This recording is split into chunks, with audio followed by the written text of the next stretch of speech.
Always takes too long, yeah, too long. I ain't got all weekend.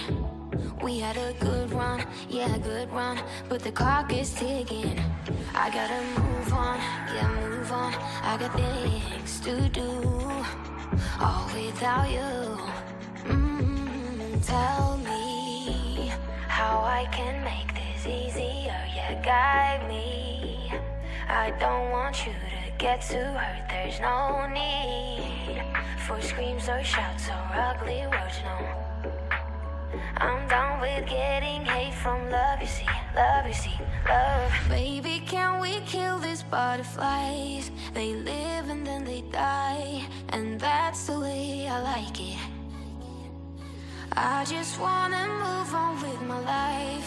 I've loved you for a while, and that's the way I like it. All these butterflies gotta go. I just gotta be on my own. I've been loving you for too long. All these butterflies gotta go. I just gotta be on my own. I've been loving you for too long. Too long. Move on. On my own. I've been loving you for too long. I know you're eager to move on with us, but you know I never do the long-term stuff, so let go and hope for better luck next time, cause I'm down with time-consuming love, you see. Baby, can we kill these butterflies? They live and then they die, and that's the way I like it. I just wanna move on with my life. I've loved you for a while, and that's the way I like it. All these butterflies gotta go. I just gotta be on my own. I've been loving you for too long. All these butterflies gotta go. I just gotta be on my own. I've been loving you for too long. Too long. Move on. On my own. I've been loving you for too long.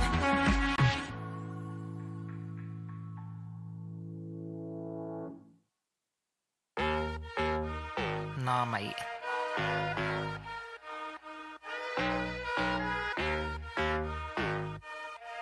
Oh, knock, knock.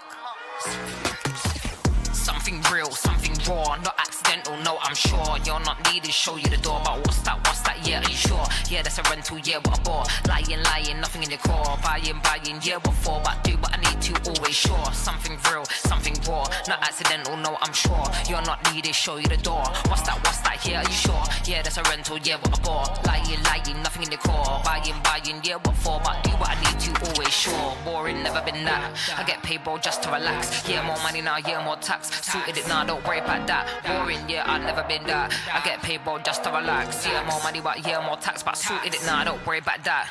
Flexing, yeah, but your soul is empty. Dripping in diamonds, Fenty. Dripping in vibes, got plenty. Got the technique, yeah, like Jet Li. Ow. One little chop like pow. One little hit like wow. Living for the now, live for the sound. Nice for the dollar, but I'm making a pound, yeah. Worry about that. No, don't worry about that. Worry about that. Worry about that. Like, no, don't worry about that. Something. Worry about that. No, don't worry about that. Worry about that. Worry about that. Like, no, don't worry about that. Something real, something raw, not accidental, no, I'm sure. You're not needed, show you the door. What's that, yeah, are you sure? Yeah, that's a rental, yeah, what a bore. Lying, nothing in the core. Buying, yeah, what for? Do what I need to, always sure. Something real, something raw, not accidental, no, I'm sure. You're not needed, show you the door. What's that, yeah, are you sure? Yeah, that's a rental, yeah, what a bore. Lying, nothing in the core. Buying, yeah, what for? But do what I need to, always sure. Knocking on the door, knocking on it one time, knocking on the door. Always sure. Knocking on the door, one time, knocking on the door. Knock.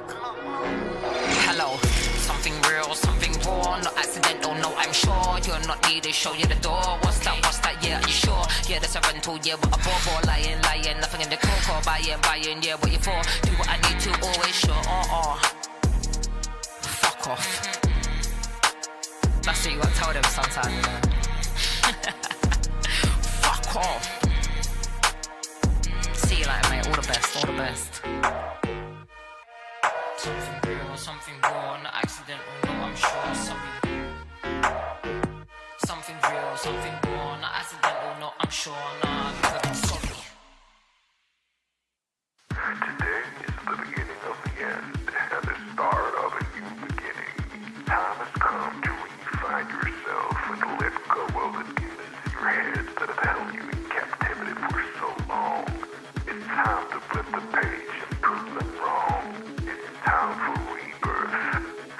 Yeah, time's up to say goodbye to all the haters, doubters, and non-believers trying to bring you down.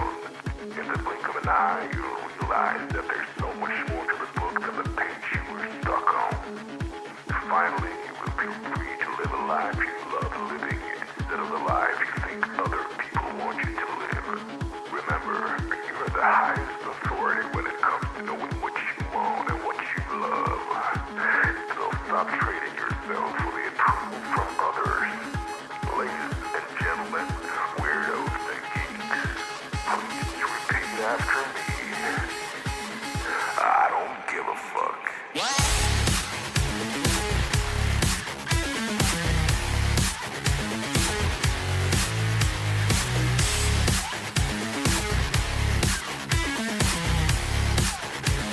I don't give a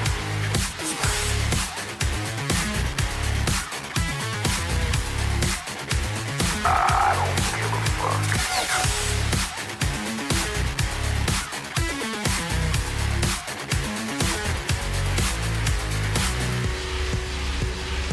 I don't give a fuck.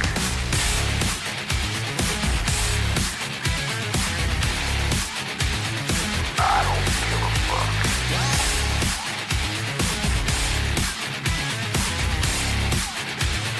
I don't give a fuck. I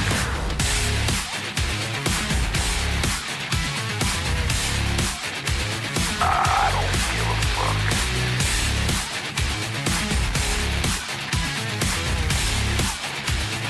I don't give a fuck.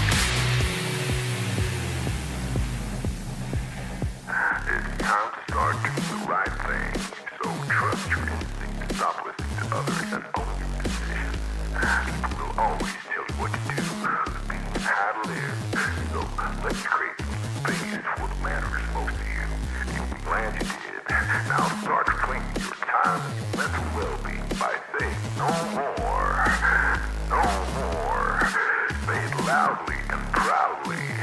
In other words, fuck you.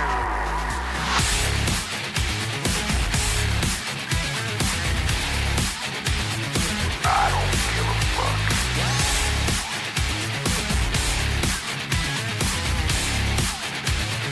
I don't give a fuck.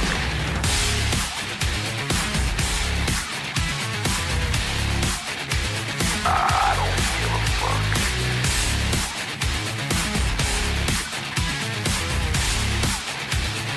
I don't give a fuck.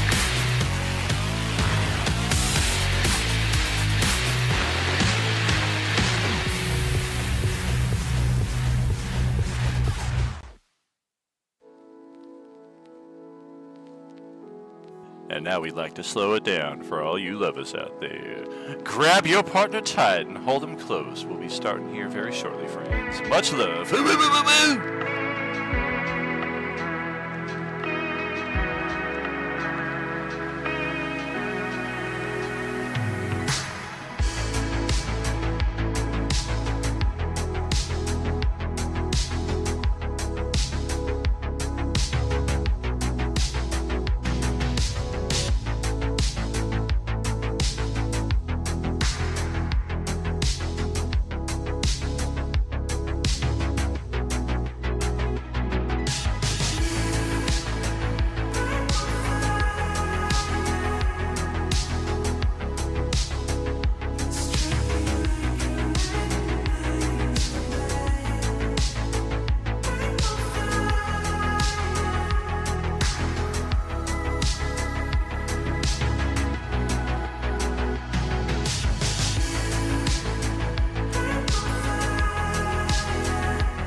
Well, okie dokie, friends, that is enough of that. Welcome back to Roleplaying Unlimited Wednesday night. You know what that means, Wednesday. It's the end of our bi-weekly gaming schedule. That means the end of week 13. We'll be back Sunday morning with the beginning of week 14. So let's see just how things wrap up here with our 13th week of activity here in the Coalescence Act 5. Thank you for joining us here. I am your host, Tragically HP, coming to you live from the 100th Meridian where the Great Plains begin. Oh, what's going on out there? Thank you so much for that follow there, DM Camacho. Good to see you. And likewise from new friend out there, Goti Main. Thank you so much for hanging out. Good to see your WWE stream the other night. And glad to have you here hanging out with us here for a little Dungeons and Dragons. Let's go see what everybody's up to. I use the term loosely. There's barely anybody here. Little pig, let me in. Good evening. Hello, hello.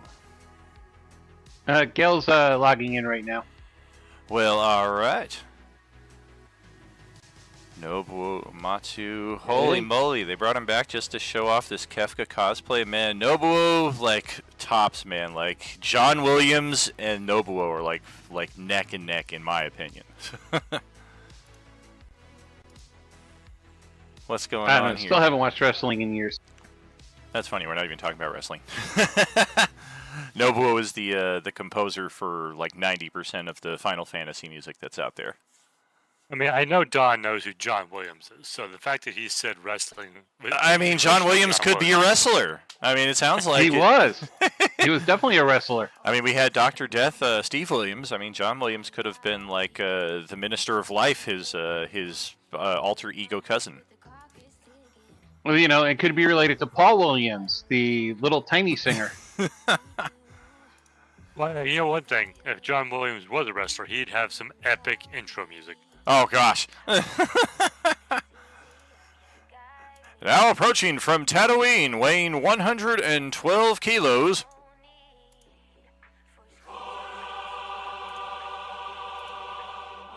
Yeah, that's me. All right. Well, let's see. 112 kilos, that's a big dude. Yeah, it is. I was going to say. I don't know the translation, so at least I didn't say 240 kilos. Let's see. So Katie will not be with us this evening, but otherwise, looks like we're just missing DJ.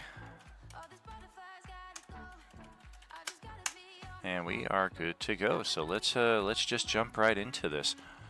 I've been teasing an epic series of events tonight, so what better way to jump into it than let's get all the way over here.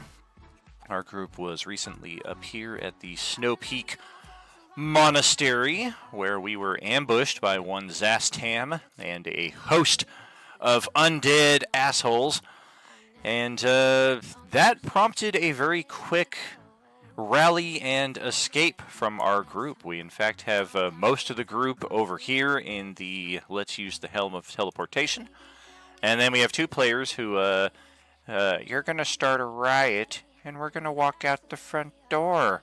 That's basically what J-Man and Clock did. They just kind of took advantage of the distraction, did a quick dimension door, and they're literally walking out the front door. For those of us who teleported down here to our little bamboo forest of safety, all appears to have gone well. We arrive here in the forest, minus two companions, of course, but, I mean, we can't say we didn't expect that. We all kind of look around at each other as if to kind of count. Okay, you're here, you're here. You're not here, you're also not here. And our companion NPC, one Ayusikaj, gets a startled look on his face as he kind of darts in a panic his glance between the different party members here. And there is a literal rip in the fabric of space-time that opens up behind him, and whether he is pulled in, sucked in, falls in, is unknown, but it literally opens up so close to where he is, it's very difficult to tell which of those three, or possibly even a fourth option, that it might be, because he falls right into this tear. And no sooner do any of you have the opportunity to respond before you notice, similarly to the end of Multiverse of Madness, these tears are just appearing all around the landscape. And unfortunately, not at a great distance. They are literally appearing within your midst here, to where the bamboo trees are being half torn apart and sucked into these holes, and the other half of the trees are remaining here. And over the course of the next 6 to 12 seconds, so too is our party abruptly sent elsewhere. And before we go too far into that, let's get this set right here. And here's where the fun begins. Still no DJ with us. Interesting.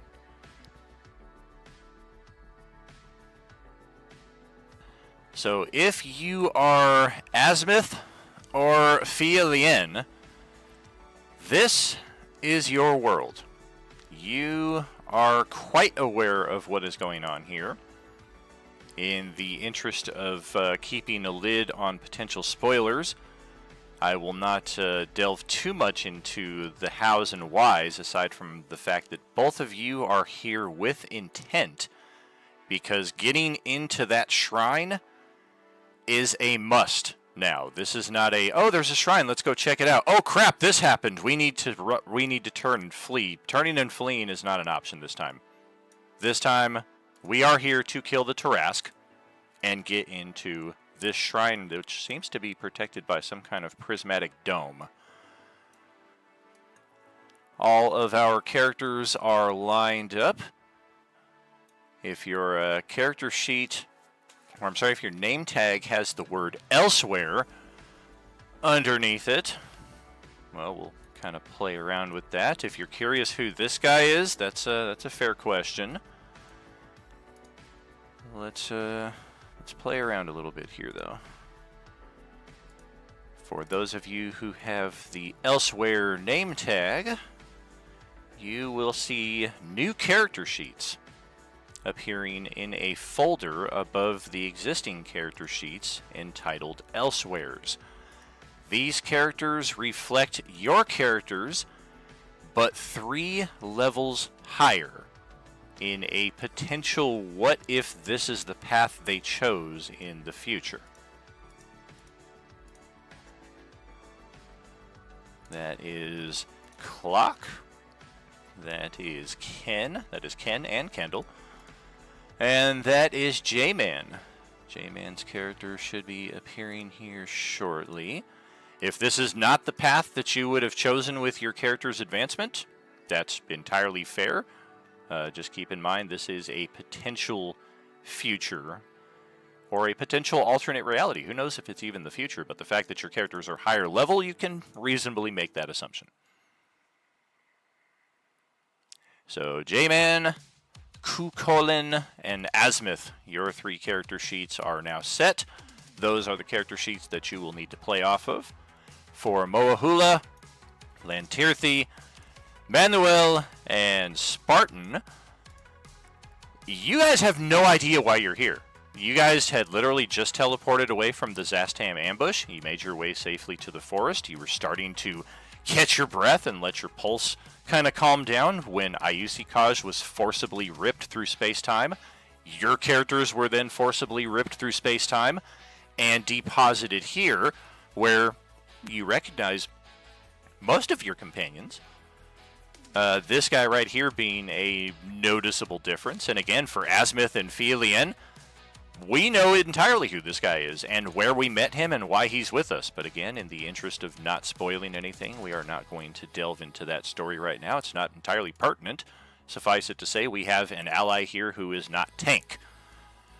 And Moahula, who is way up here, likewise is probably closest to our new ally, but based on the fact that we're all facing this monstrosity right here, she can safely assume Ku Cullen is on her side. Quick question. My monkey, was that an accident leaving off, or was that intentional leaving off? Intentional. Yeah, you're not sure where that thing is right now. Oh, all right. Monkey! All right. So let's get into initiative. And I'm going to give DJ another tag here.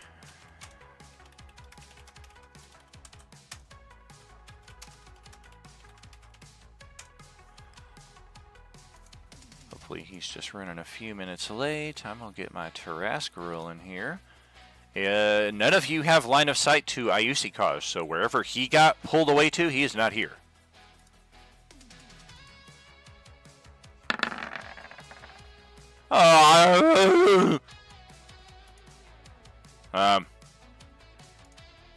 Nothing. Hey, that's better.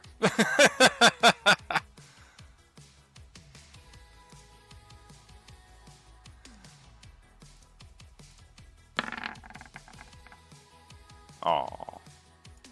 Oh, that's funny. If you unhide the message that the die roller is connected to, it redoes the die roll.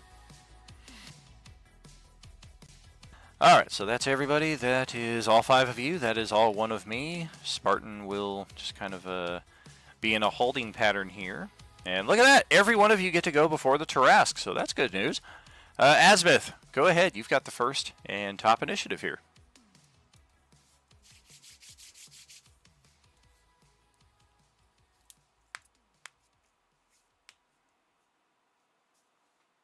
And with the power of silence, you have slain the foe. Congratulations! Well done!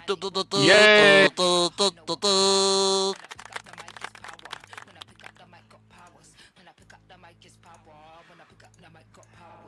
Is Kendall with us? Just checking your audio connection there, buddy.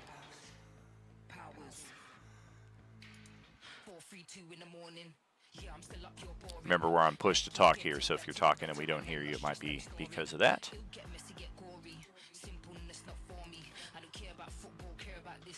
He definitely heard me say roll initiative. Oh, there he jumped out. He just dropped. Yeah. He's getting familiar with the process. They can't hear me. I'll probably have to reset my Discord. That's cool. Gives me a chance for a little gardening. I'm just, still familiarizing myself with the new sheet. Oh yeah, your character sheet got radically different with the 3 classes. Some of you got entirely new classes. Like some of you were level 7 straight, and then I was like, I'm going to add 3 new levels of an entirely different class. Can you hear me now? Hey, welcome back, Kendall. Nice. Can you hear me? Yes, sir. Nice. All right. So as I was saying, he's a lot bigger than I was. I am.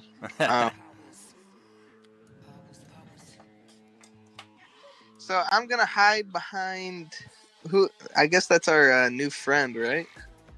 Oh yeah, you've gone through many a harrowing adventure with. How is it pronounced? Am I saying it right? Is it Ku Cullen? Yes, it's Ku Cullen. Ku Cullen. So yeah, you have been through many a harrowing adventure with this individual, and he has proven to be a stalwart and trusty companion. Nice. Well, I will run to him because he seems very trustworthy. And that's a tree, right? We're behind. So. Oh yeah, he's right behind a giant trunk right there.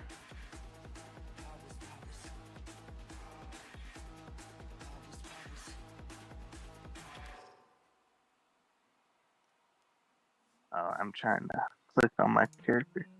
Here we go. Oh yeah, oh yeah. Hot in the club, in love with the dub. Active, yeah, I'm free like a dove. In love with the bass, in love with the sub, in love with the. And then I will stealth. Is that possible? I can do that, right? You are, as a rogue, you can do that as a bonus action. Yes. Okay. And I roll for that, right? Yeah, roll the stealth check right there. Oh, wow. Not Not too bad. Put a little stealth mask there on you.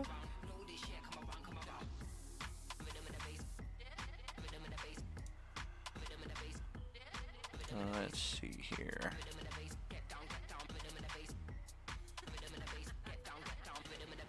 Okay, anything else with your turn there? I don't think I can do anything. Alright. Let's pass it over to Kukulin elsewhere. All right. So I am going to go ahead and immediately rage and run into battle. Alright.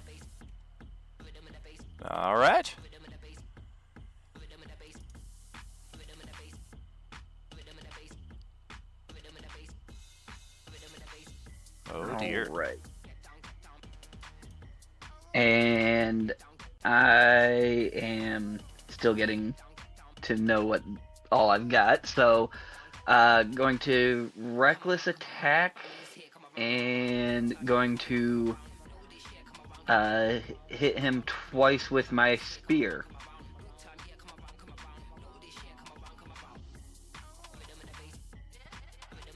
Well, that natural 1 ain't gonna do you any favors, but the 32 will more than get the job done against my 25 armor class. Yeah, +3 spear. That will also do some significant damage.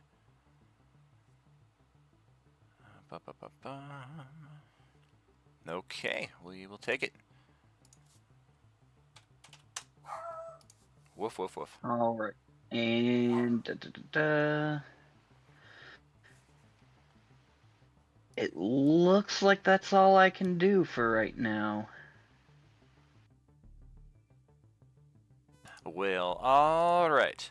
Let's let's pass it over to Fielien. Is this version of her aware of what this grass can do, like the original version is? You have fought this once before and fled. Okay, and all these people that are showing up, do I know them? Oh yeah, they do seem a little. There was a weird little bit where you guys were kind of like discussing your final bits. Okay, you go this way, just like we discussed. Everybody ready? And then you kind of turn and you're like, Lantirthi? Manuel? And then you kind of turned to your right and turned back, and then they were there, but they seem a little disoriented, like perhaps they're not as prepared as they should be. Okay. Oh, it doesn't look like you picked a subclass for level 3 monk. Is that correct? Yeah, because I was trying to see what subclass stuff I have, and there's nothing on there, so.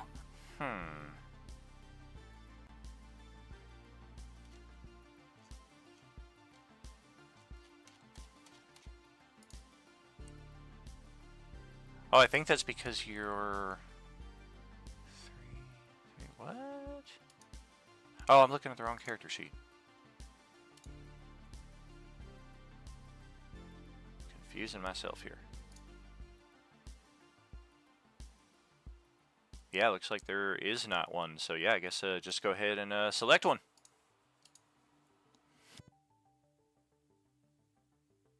So I should just like drag and drop stuff, or how do you want me to do that?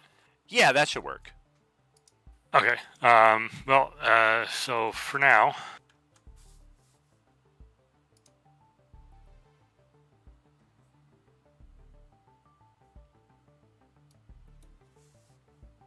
have I had a chance to cast any preparatory spells?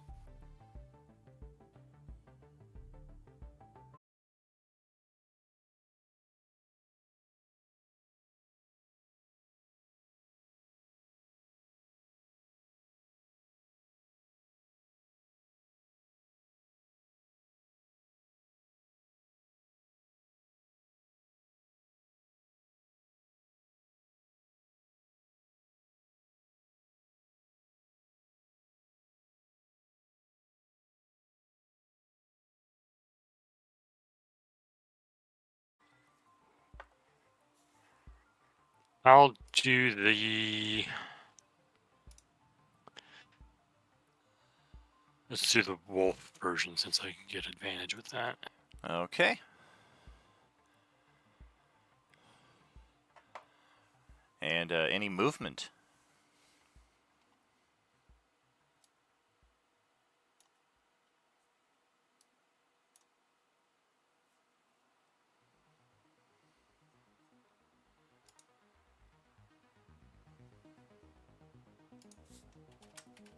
Actually, scratch that. I'm going to do the bear. I thought I had pack tactics, but I don't.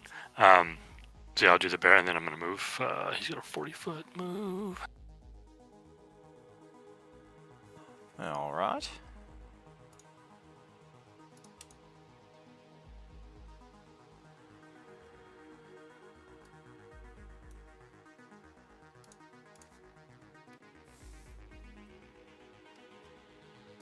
Oh God, what is it?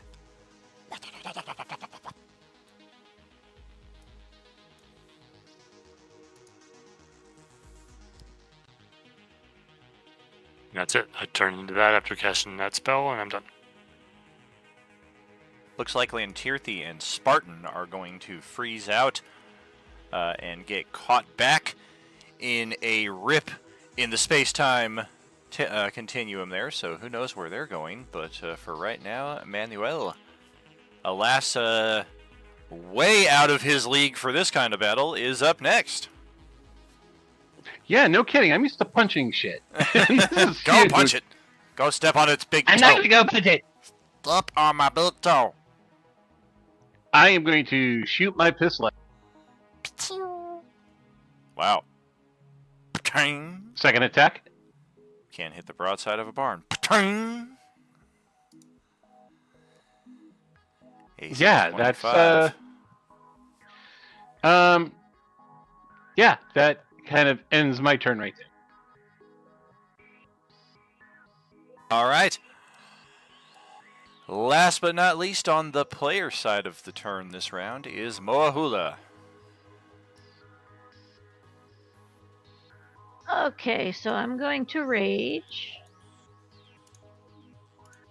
And I gotta get back to that screen. I would like to rage!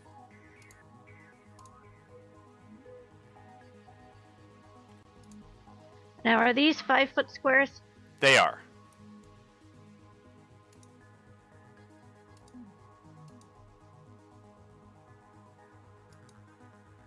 Hey, Streamland, anybody else out there having any streaming issues? Are you not able to hear or see audio-video quality going okay? Just curious if this is a issue with Sarge's current location, or if we're having streaming issues. How convenient. Now the sound is back. I was gonna say I haven't been having any problems with the stream. Beautiful. It went down for me. We're getting too popular. It's crashing left and right. Okay. And when I rage, I'm also my elemental cleaver thing that happens when I rage. I'm going to give it thunder. Okie doke. She does grow to giant size too.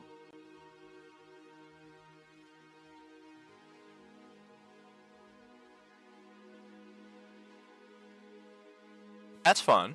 And then I'm going to try and hit this thing. All right.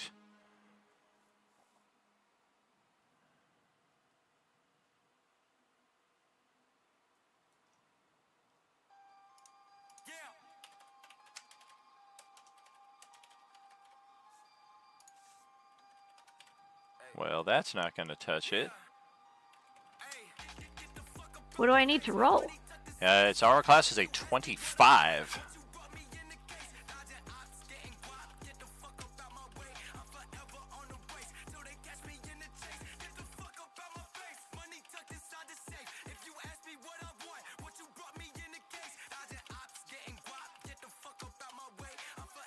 All right, so are we adding or subtracting that 5? The -5 is from the attack, but then it adds +10 to the damage. So if that hits, that's why it would do so much damage there. But it does make it a little harder to hit because you're basically trading accuracy for power.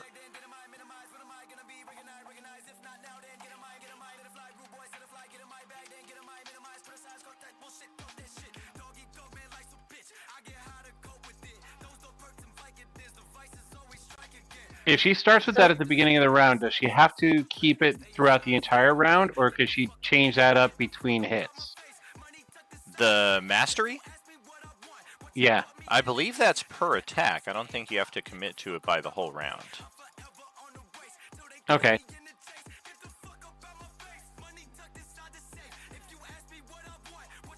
Okay, hold on. I gotta turn that off then. Okay. You could also just say I'm not going to use it, and we'll just kind of turn a blind eye to that -5 right there. Oh, thanks for the feedback there, DM Camacho. Appreciate that. Mastery is by attack. Very cool. Okay, it'd actually be easier for me if we can just calculate it after the Oh, fact. yeah. Yeah, as long as you declare it before time, so it's not like, oh, yeah, actually, I meant to, that's the ticket. Take that, add that +5 back in. Okay, so I get another attack, right? I would think so. Yeah, you're at least level 5. Okay, You should have so 2 I'm attacks. All right, I'm gonna turn it off then. Okay.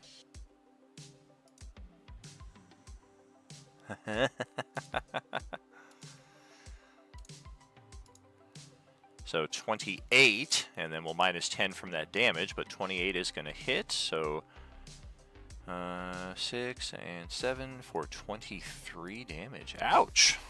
Whew. Okay.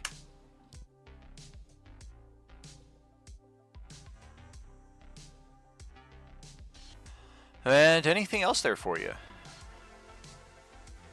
No, I'm gonna. What's my hit points here? Yeah, you are still at the same hit point value as at the Zastam ambush, hence why you guys are, the lower level characters are missing a shred of their hit points compared to these elsewheres. Okay, so I get 6 of them back, so I do Correct. that and then I'm done. Yeah, you do get that regeneration. And our Tarask is going to Legendary Retort on the tail end of your turn before it activates. We're just going to take a tail attack on this giant Leonin that charged up on me. Boom! Youch! 38 to hit for 36 bludgeoning damage. And you might get knocked prone if your strength saving throw is not on your side. You do resist half that damage because you're raging, thankfully.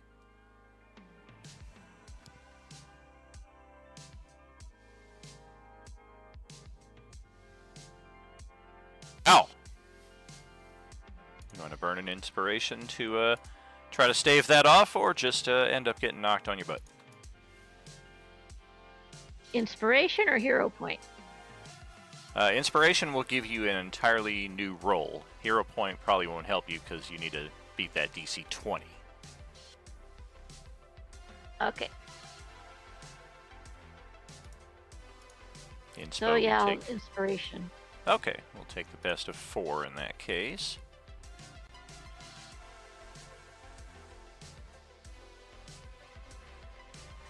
$21, just got it. All right, so you do take 17 damage there on half, no prone, and then the Tarask will activate.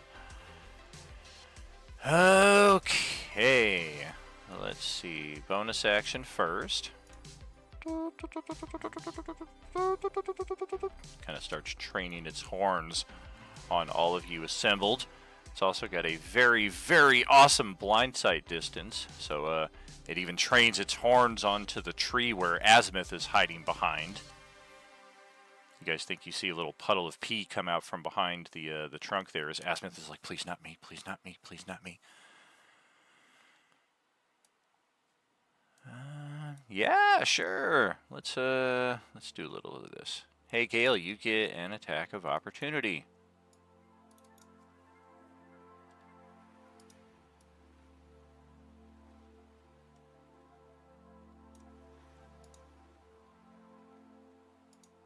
Well, that sucks. Hey, Ku Colin, you also get an attack of opportunity.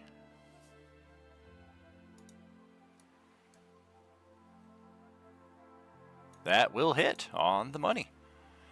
Oops, I also did forget 1 second here. Yes.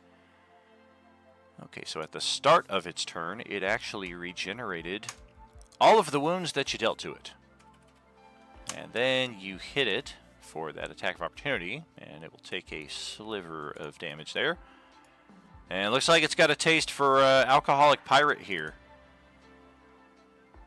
As we're gonna Wait, why am I deemed the weakest?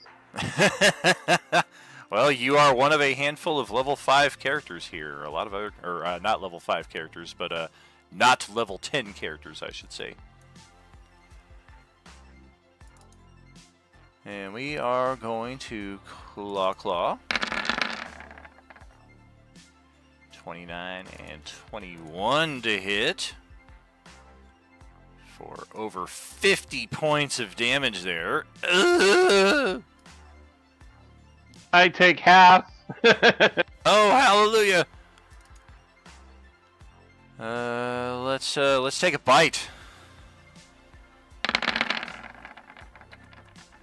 Oh dear. Well, now we got you inside of. You guys can't even see the Tarrasque face anymore because Manuel's head is so big.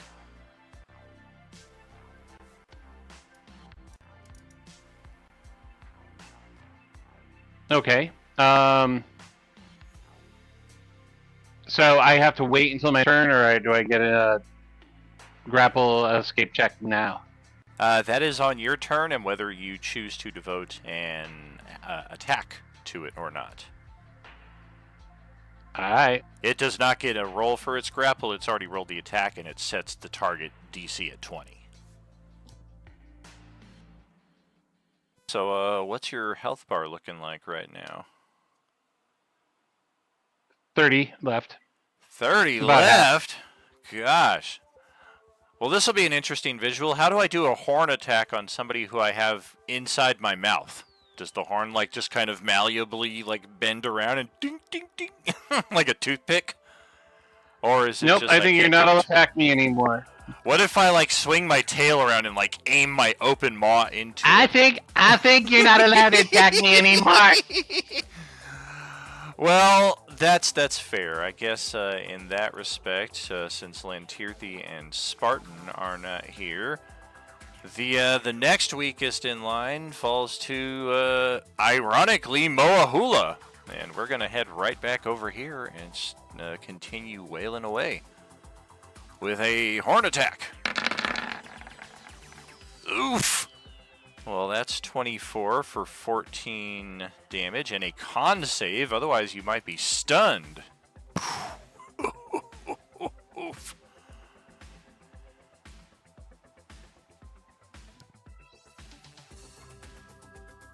Wow, +8 to her save, and nothing is coming up.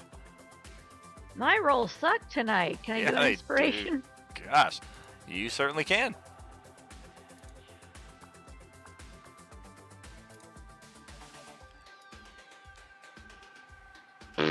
Wow. Well, you got a 15. You can hero point. You can get that D8. You need a 5 or better off of that 15. Okie dokie. Digging deep into the well. Pulling out all the stops.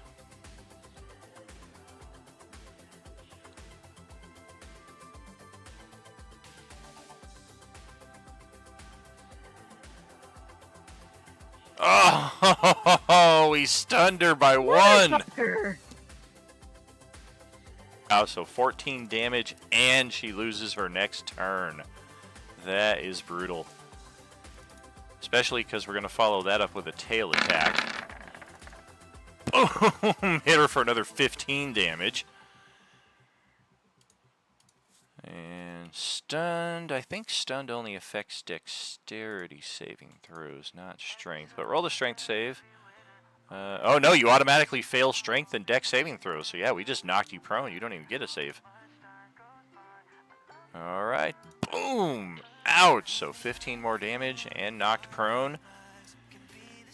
And what kind of horrible alternate future did you guys unlock where the Tarask has access to this bullshit? How many total hit points did I take on those 2 attacks? 29, 14, and 15. We are going to swallow Manuel here. We get a bite attack. If it hits, you take the bite damage, and you are swallowed.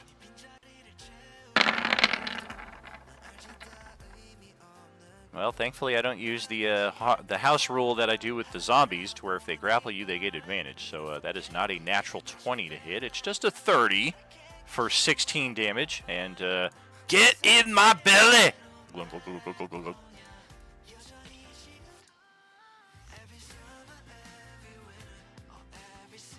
And then, yeah, we've got 4 attacks about ready to fly into Moahula here. It's about to get bad, bad, bad.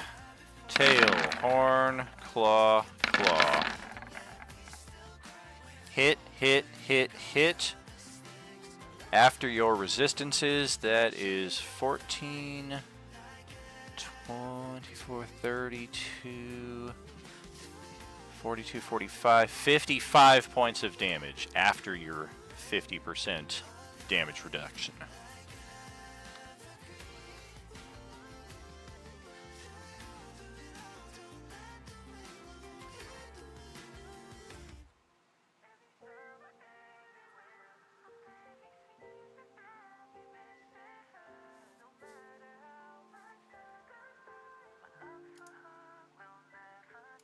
How are we looking there? You still breathing?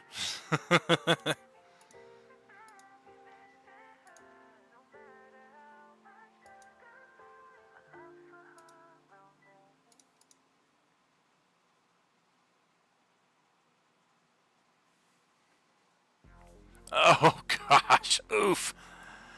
All right, and before we get into another round of activity here, let's coalesce the coalescence. You're not going to appear just yet there, Paul. Paul is going to join us to provide some extra carcass feed for the Tarask. I mean, extra support for the player side of the table here. But not just yet, and not just in this battle.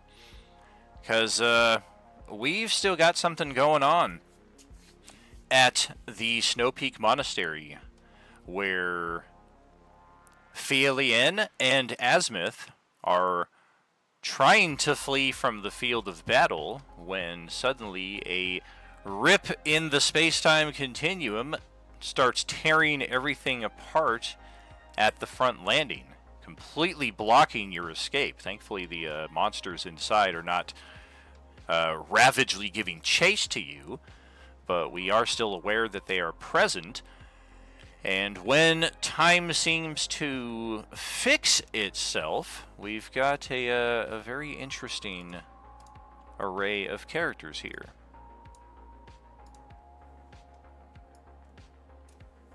This time we are looking at a complete opposite effect of the last map. Those of you who left have been replaced by elsewhere versions of your characters, whereas those of you who did not teleport away are still here as your lower level counterparts. So I've got some new character sheets to unlock for all of you. Just bear with me while I assign those preferences. So there is elsewhere Moahula, 3 levels higher, or a couple levels higher there as Barbarian, now level 10. We have got elsewhere Manuel, and you guys were all like geared up to fight this Tarask. You guys had been planning this assault for days. You guys made your way back to that island. You needed to take that shrine, and no sooner were you prepared to attack than suddenly you guys are here, which is like a piece of deja vu. Didn't you guys already do this battle like months ago? What's going on here? And Dawn, say hello to 3 levels of Echo Knight Fighter added to the Drunken Pirate, because what better effect for a Drunken Master than a blurred double? I thought that would be a fun little addition. Dang.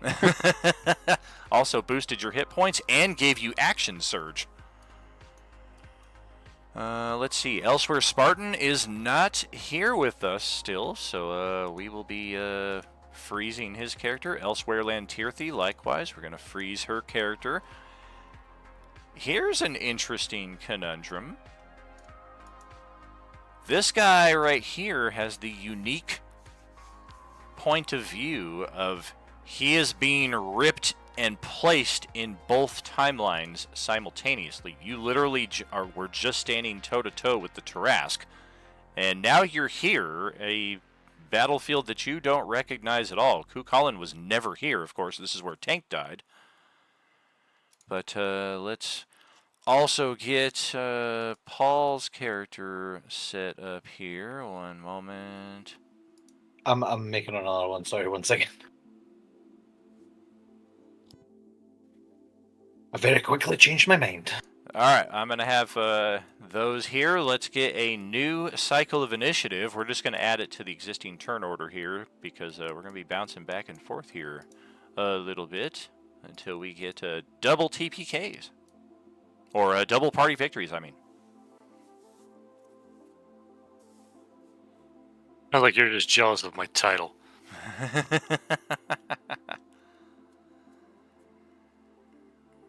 Let's see here. I just need to quickly level. I mean, I'm pretty sure I can wipe both parties here, and J-Man will still have the reputation for TPKs, even though I don't think he's killed more than one character, and that's the way we like it. Slide under the radar. I know, I'm like, I've never even done a TPK. I know. I mean, they're challenging battles, don't get me wrong in that, but like never once have I been like, we're all gonna die! It's just a cloud kill, you have to go through it! You can't just stand there and be like, oh god, what do we do? Okay, I've got the scarabs, I've got the smoke zombies, and I've got the ruined scarabs.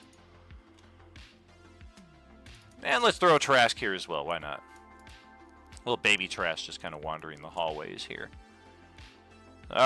In this one, is my monkey not here intentionally, or is the monkey around here somewhere?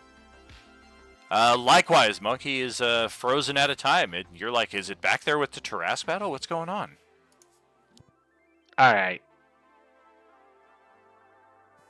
Okay, let's sort the initiative here. Everybody double check. We've got elsewhere Manuel, elsewhere Mohula, elsewhere. Cuchulainn doesn't need to roll his initiative again. We can just kind of use the same one. And it did that. It kept his 20, so that works out. Although it added a 14, so we'll just delete that one. Okay, I think we're good. So, J-Man, you've got the top spot here as, yeah, you guys were fully prepared to flee when suddenly the rest of your party appears, but then 2 of them get frozen back in some weird stasis. And who the hell is this guy? Is the, exit the stairs or whatever down? Is it still all fucked up, or can we leave? It does look like the path ahead is clear. I mean, I still have the intent of fleeing because my patron, the thing that gives me all of my power, went, we need to go. So I'm like, well, I'm not sticking around then. Doesn't seem like anything's stopping you. I'll look at the people that just appeared like, what are you, I thought you left. We gotta go. Come on. And I'm going to start moving out of here.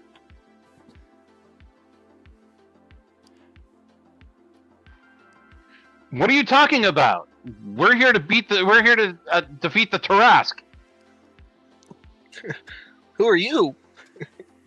You guys think you hear Ayusi Kaz screaming for help inside of the monastery as well to add an extra layer of suspense. Help me! Oh, with that, Wait, didn't we fight this battle about a month ago?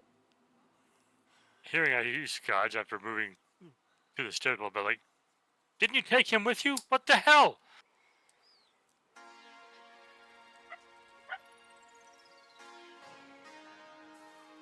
I mean, that's gonna be my turn because I tried to leave and then I turned around like, what the hell? I told you shit was getting weird and crazy. Cuchulainn, your turn. Now that the Tarask has been replaced with Azimuth, apparently. And the All right. battlefield. So I heard someone screaming, "Help me!" from inside. So I'm gonna start running inside. All right.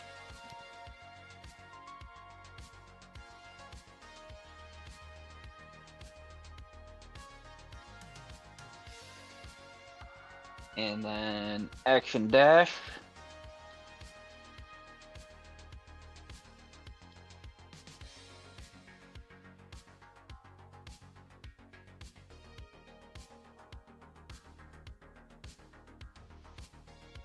And that's gonna be my turn. All right.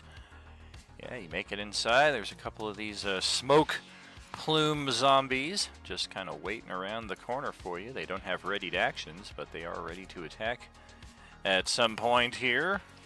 Meanwhile, elsewhere, Moahula appears, and yeah, this is not the battlefield you were anticipating. You've been here before. Didn't you guys already kick everything's ass here? You guys didn't flee this battlefield.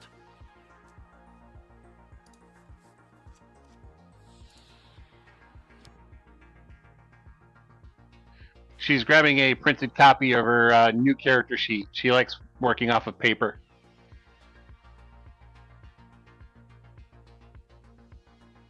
I have enough trouble keeping track of one character sheet, let alone two.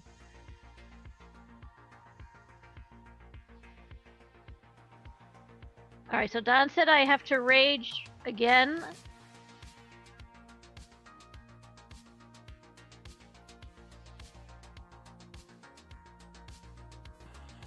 You will need to rage. This is technically an entirely different character. All right, so I guess I will rage, and that means I get big.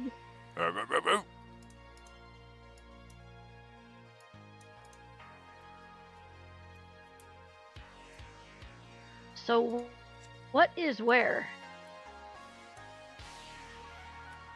Let's just see. Yeah, I mean, you've been here before. You know the front entrance is right in here through these doors, and you can hear zombies and other things skittering around in there. Cuchulainn will need to also do a separate rage. We'll use the same initiative, but technically they are in two different places.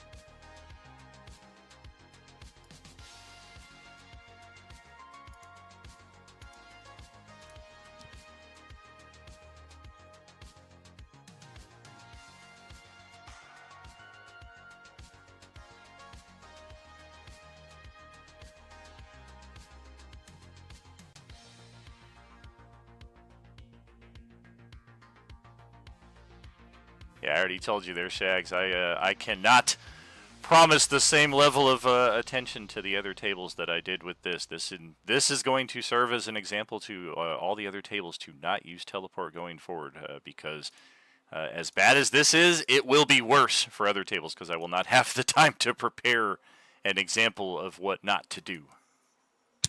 And thank God, because that charm of the moon I was going to use as a for teleportation circle.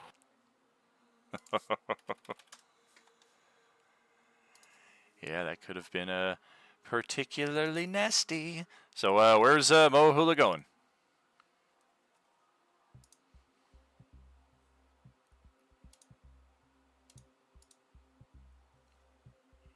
Stepping in the front door.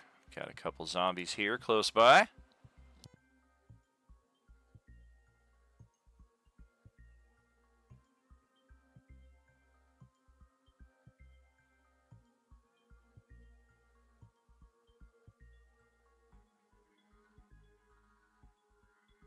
Lightning on my I heard lightning. Lightning from my hands. Lightning from my hands. Lightning from my hands. Okay. And this one, we're going to keep the weapon mastery on for this attack. Okay.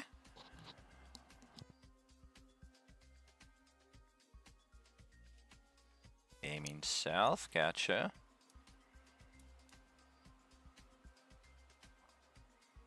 I'm going to make sure I'm on the right character sheet.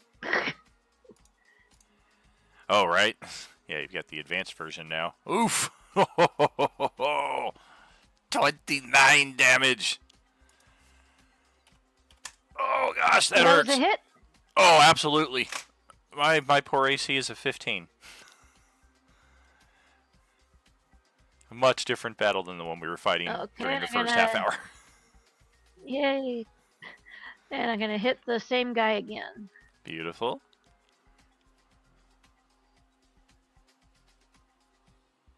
That will also connect by 1 for 31 more points of... Oh, ow!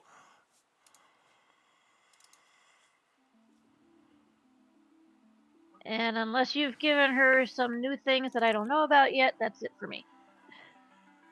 She did get some extra things for levels 8 through 10, but I don't think she got a third attack. I think that comes at level 11. So let's pass it over to Elsewhere Manuel. Okay, so I'm going to move over to here. I'm going to put an echo right over here as my bonus action.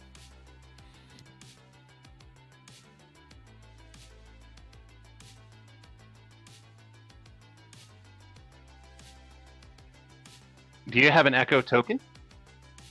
I do not. Just go ahead and drag your copy out there a second time. And then I'll just add a little icon to it. Oh, Christ, he's tiny! Look at him, he's so cute! Yeah, a tiny, tiny man. Look at him, he's so adorable. Let's put the clone token on him. That's right, the mirror image. Got it. Okay, and then I'm going to take 2 unarmed attacks against that zombie. Is it an orange? It is not an orange. It is a zombie, but not an orange zombie. Hey, DJ made it. Wow, even that high level with a plus 11 to hit, you can't hit a 15 AC. It was a bad die roll. Hold on a second. Yeah, it did. That's better. And that, I believe, is going to put us in Undead Fortitude. Con save. 14 plus 5 is 19. We got a 21, so we survived that attack with a single hit point. Okay, and that'll be done. Okay. Elsewhere in the other world, the regular Manuel goes, "Help!" As does Moahula, and the Tarrasque goes, "Ah, ah, ah, ah." And, yeah, let's jump back again. Boom, boom, boom, boom, boom, boom, boom, boom, boom. All of this happening simultaneously, of course.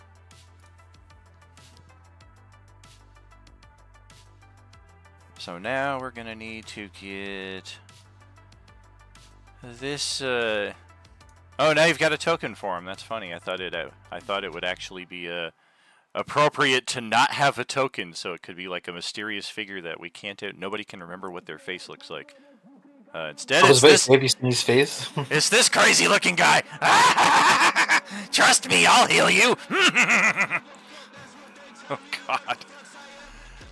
You're going to need to roll a new initiative for your guy here.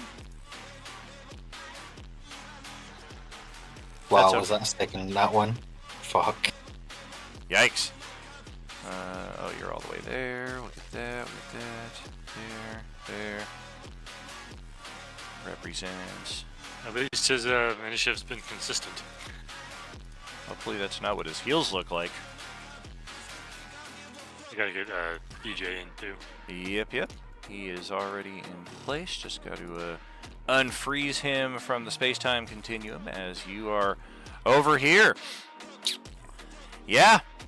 In short, we have created a time paradox where we have sent our original characters into a future, perhaps an alternate future, where we are intentionally attacking the Tarask with the intent of getting inside of this prismatic dome guarded shrine.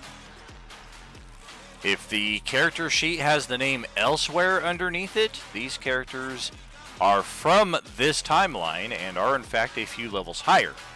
But for most of us who just teleported into this zone, Manuel, Moahula, where did Moahula just go? Oh, she just got teleported way over there. Spartan, of course, and Lantirthi, you guys do not belong in this timeline. You are completely out of sorts. You don't know why you're here. You just fought this thing earlier today and fled from it. So why your teleport would have brought you here, and why some of your companions are directly like, charge, kill it, you're completely out of sorts. Suffice it to say, roll initiative.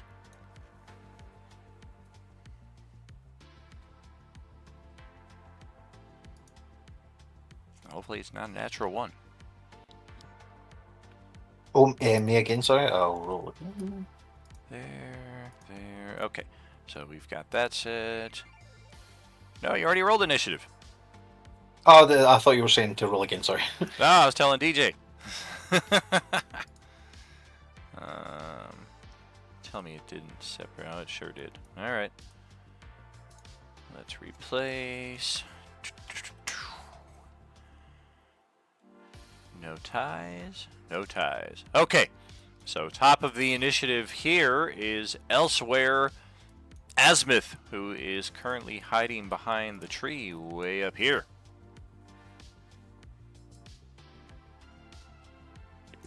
So this is technically the future, right? I'm not sure anyone's gonna survive this or have a good chance of. How much did we hurt it so far? 10 hit points. Wonderful. How many does it have left? Somewhere between 1 and infinity. That's great. Hey, can I shoot a bow at it? I want just straight to the eye.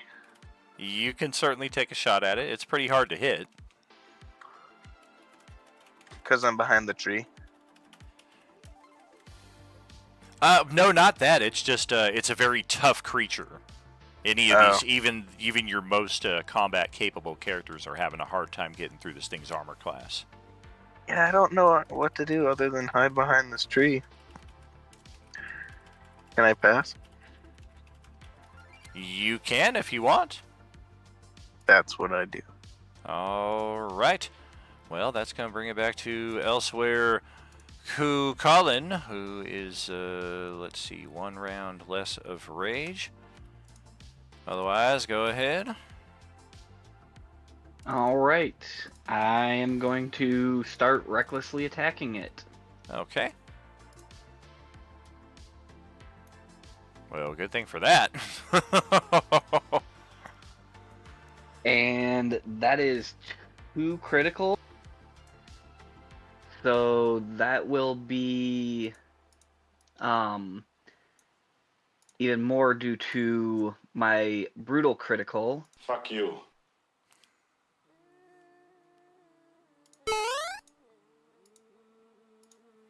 Yeah, it's extra die worth of damage there, right? Yes, it is. Okay, so let's see, 24, 34, 43, 49, 55 damage. That is respectable. And what I was able to that conjure against Gale. That first one is also going to take the Divine Fury Oh. which is an extra 1d6 plus half my barbarian of radiant.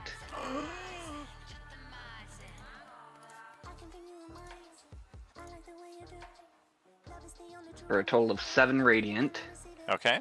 And then I will use my bonus action to use the polearm mastery and use a butt attack. Like Rikishi? That's gross. Out of the spear. You give a Tarrasque stink face. Ah! Don't you dare roll another natural 20. I don't have a separate one, so I'll have to roll the attack and then roll the damage separate. Okay.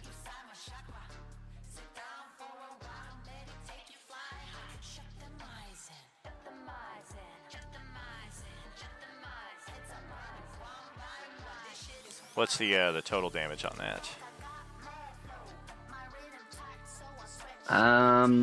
It looks like it's just a straight D4. Oh, okay.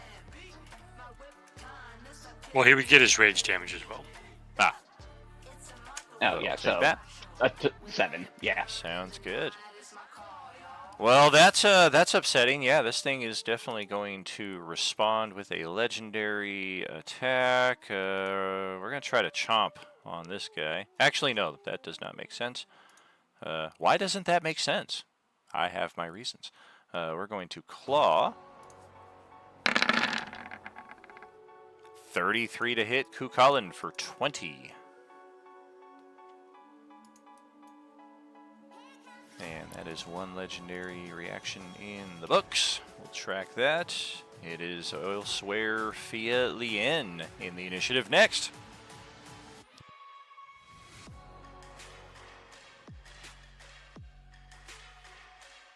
All right, I'm going to spend a key point as a bonus action to activate my Arms of the Astral Self.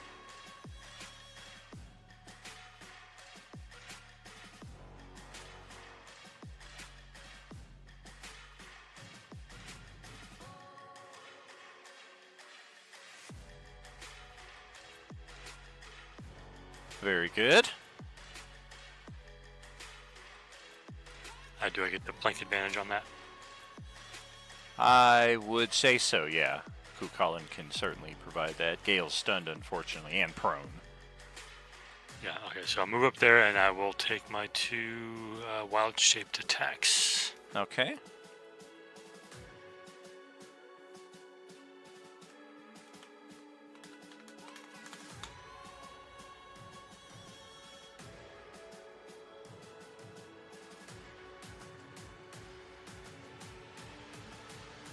Ugh, ugh.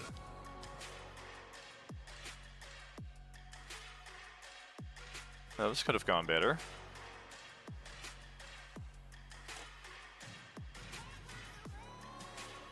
Oh, oops, I forgot those were the orange. I was like, wait a minute. Yeah, I don't have a attack block without the orange on that. But I will spend hero points to try and bump those up. Okay. 5. Yes, indeed. 5 or better. Ugh. Double ugh. I guess that's it. Man. Yeah, I think we're going to interrupt again. We're not even aware that you're back there, so we're going to claw at Kukulin again for those double crits. 33 for another 30. Resist, of course, half of that thanks to your rage. Otherwise, it is Elsewhere Mohula, Elsewhere Manuel, and then regular Manuel, who... How does this work? Swallow. Bum, ba, ba, ba, ba. You take the damage at the start of the Tarrasque turn.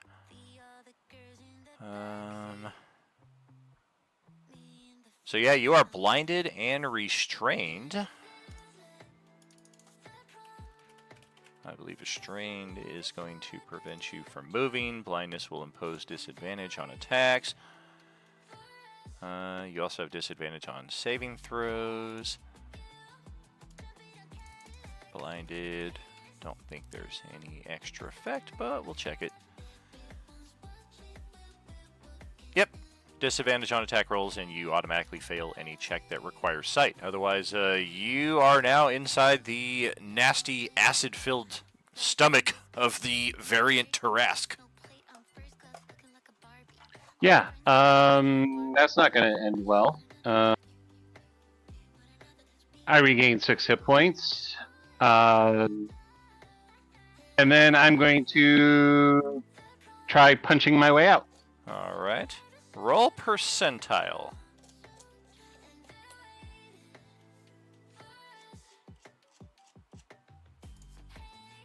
Okay.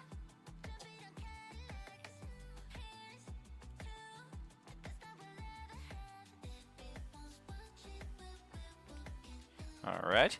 Kind of feel your way along to a spot that you feel like, okay, yeah, maybe if I hit it right here. And you definitely hit and feel, you think you feel bone breaking in response to that. And then you hear, "Would you mind not attacking me, please? I'm in just a horrible predicament as you are in here." Swallow can only handle one person at a time, can it? Who are you talking to?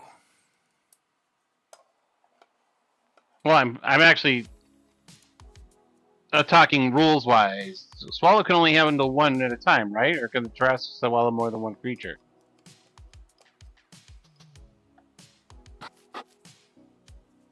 Play it as it lies. Alright. Sorry. And then I'm going to attack again.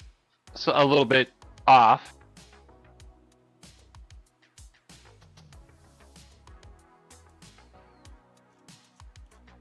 And then I'm going to spend a key point to do Flurry of Blows. Yeah, at this point it feels like you're just punching jello. Yes, that's it. Give it all you've got.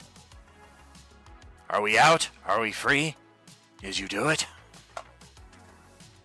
No, we're dead. We're dead in about 6 seconds.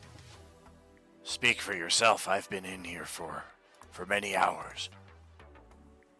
How did you survive so long in here? My form is more slowly deteriorating than yours, perhaps. Gee, that's helpful. If you like, I could bite you and infect you with the Agent Orange virus. It might ensure your survivability in these confines. Yeah, no, that doesn't seem like practical to me. I agree. This is quite an unbearable existence, even obviously with its advantages. I would not wish it upon anyone. And we'll pass it over to Spartan over here, who's like, what the hell is going on?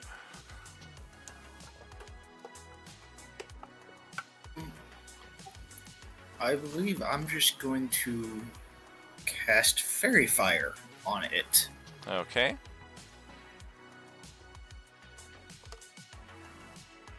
Get me out of here!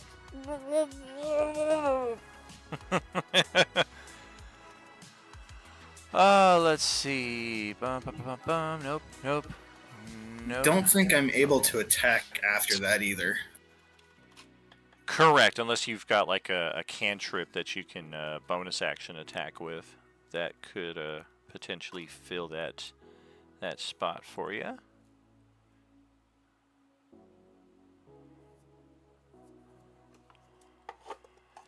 Otherwise, looks like I've got a dexterity saving throw coming up. This thing's going to kind of like eyeball you and like try to cartwheel over it. And... oh! I do get this. But even still, I doubt your saving throw DC is a 0. So,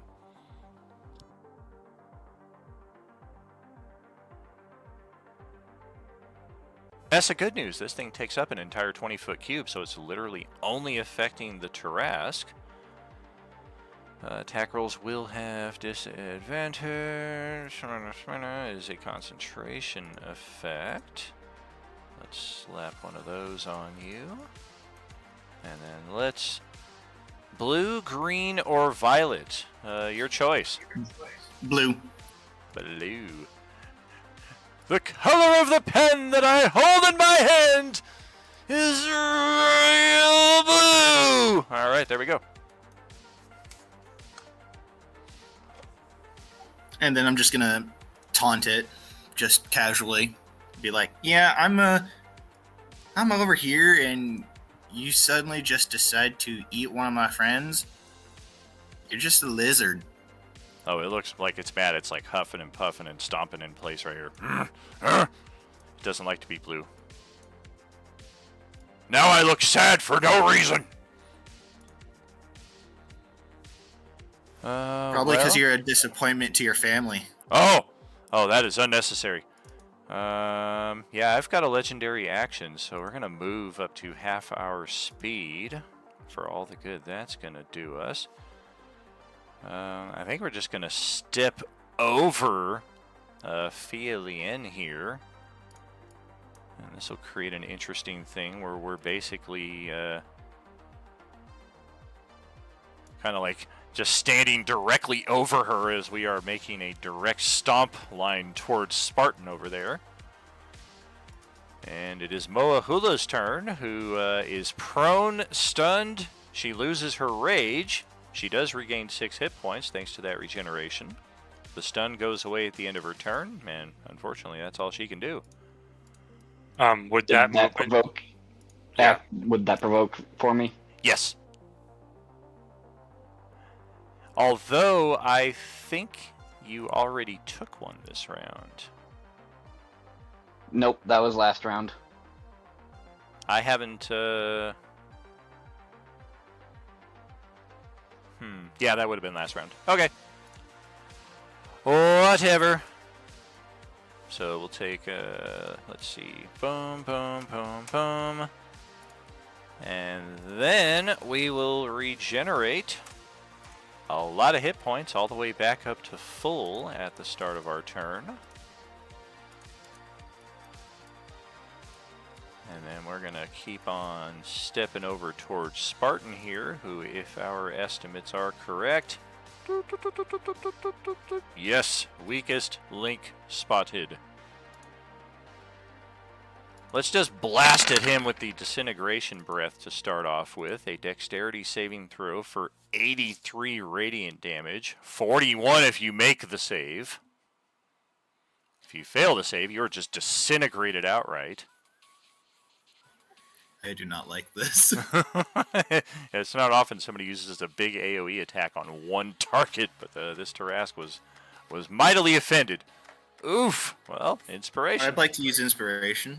All right, so you will take 41 radiant damage, and you'll need to roll a Constitution save for your concentration check to maintain that fairy fire. You said 41? Yeah, so your saving throw DC for the con save is going to be 20.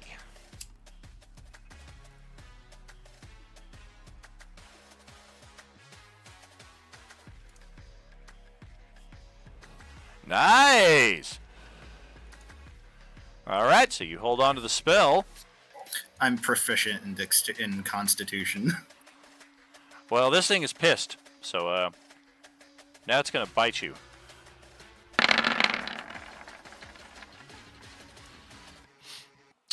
That is a 22 to hit your AC. Does tie go to defender or attacker? The tie is the number the attacker is going for. If it's an opposed contested roll, tie goes to defender. I just threw up in my mouth a little bit. Blah.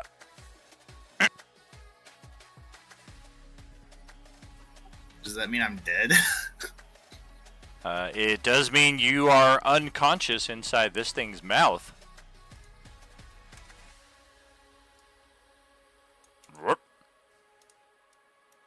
And we've still got movement and other stuff. Okay.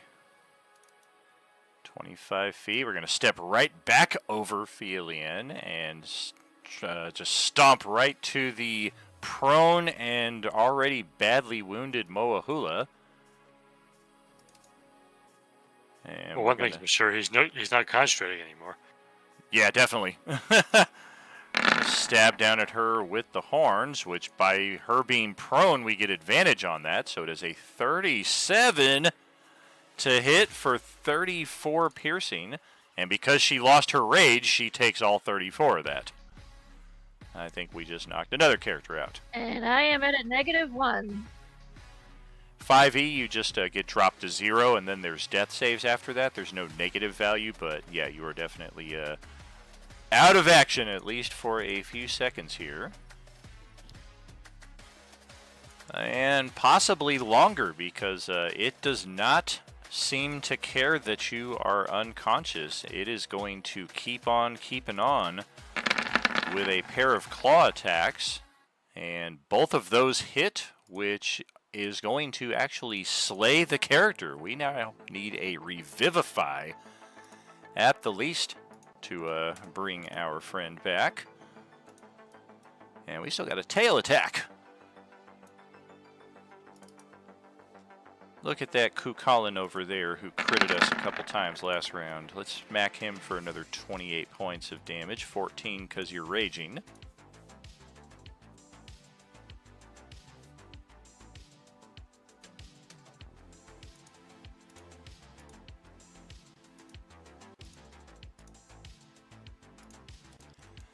All right, and let's pass it over to the newcomer, the mad scientist over here, who is going to invariably save the day.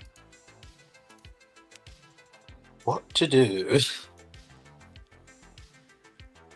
Yeah, as far as you don't even really know why you're here. You don't know any of these people. They don't know you. You just somehow got pulled into all of this when the world around you got ripped open, and now you're here.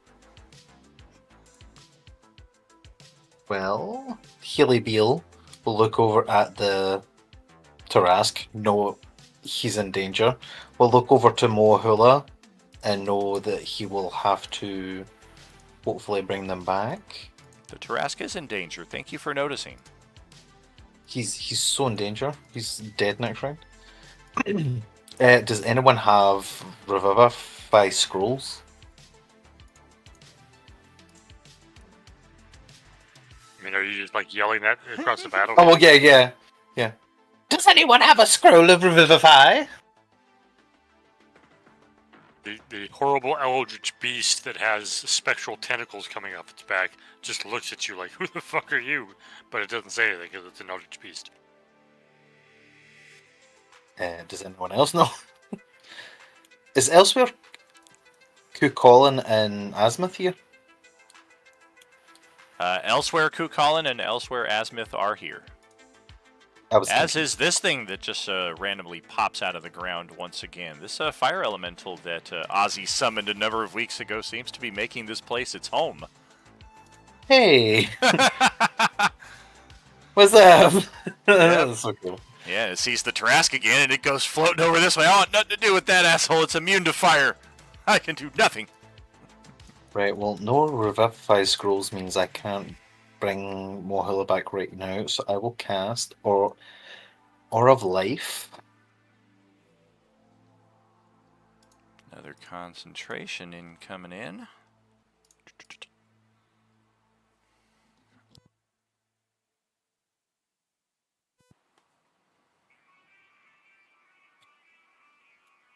Oh my god, what the fuck?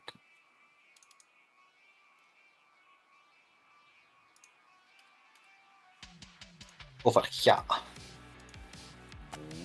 All right.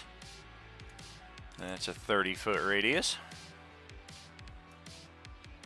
Yeah, anyone that starts a turn gets 1 hit point. Okay.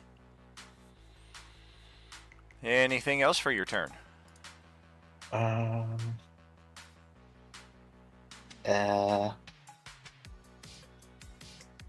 don't know.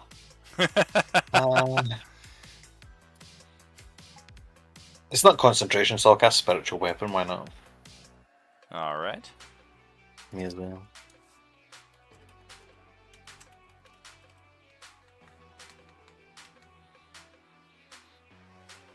Reminded me of that old Simpsons episode. Hello, my name is Mr. Burns. I believe you have a letter for me.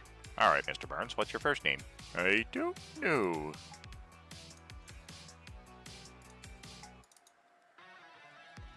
Let's see. Controlled by Justin. No, that's wrong. Ozzy. There we go. All right, you should be able to move that spear around as you like.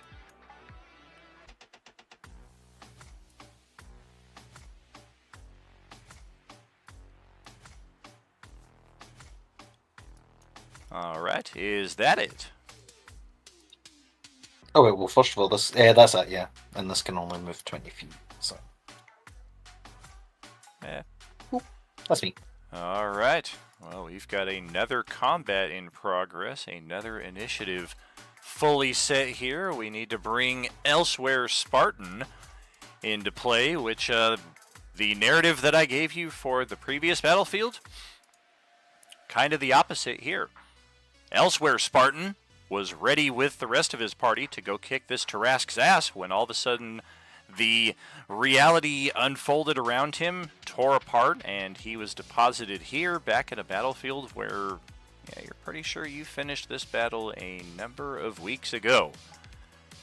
Why you're back here, you don't quite know. And then it's a reverse set for Fielien and Asmith here, who are playing their original versions and not their Elsewhere future versions. So let's check. Let's get Elsewhere Spartan turned over to you. Definitely going to want to take a few moments to look over What your level character. is Elsewhere Spartan? Bum, bum, bum, bum. We got that.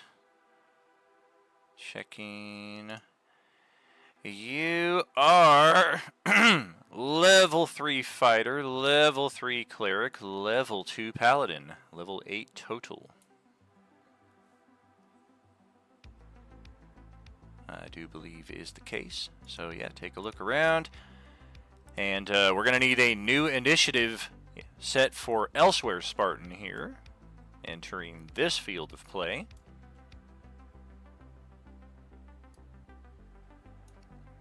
Okay.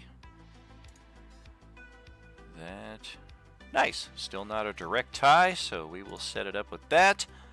And this is our opportunity to take our halftime break. So we will see you in about 10 minutes with the continuation of our teleportation terrors. Thanks for joining us here tonight, friends. Are you with us?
Oh dear. Well, let's get back into it, huh? Looks like Fia Lien has got the top spot in our current timeline here.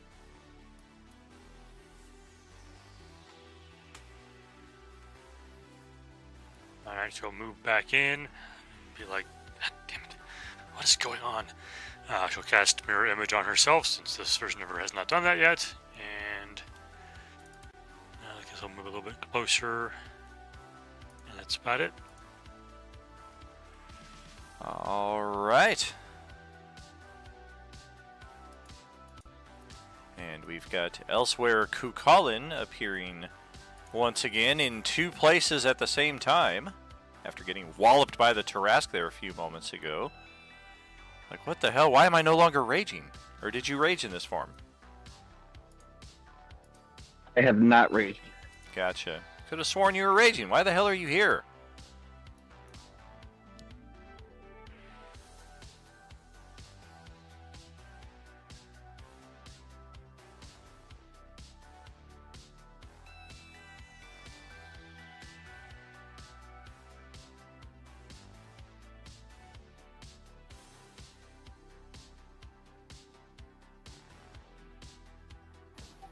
Is he in the initiative order?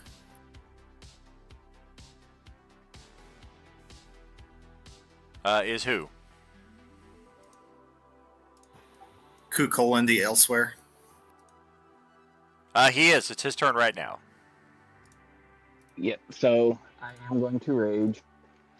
And I'm going to swing at this one a couple of times. Okay. Not sure what happened, but all my monsters on this map lost their initiative, so we went an entire round last time without them attacking any of you. Thanks for pointing that out, guys! Let's see, that is a hit and another hit. And the first hit is going to take the Divine Fury. Alright. Connection's starting to fuzz out there a little bit. I missed it. Did you go into rage? Yes, I did. Alright, let's start tracking that. Boom. And I'll tally this plus that. Looks like 38 points of damage. Yo! That's more than we care to take. And that D6 is the radiant damage, and it's plus half, so that'd be a total of 11. Oh, it's another 5 damage on that. Okay. We got it.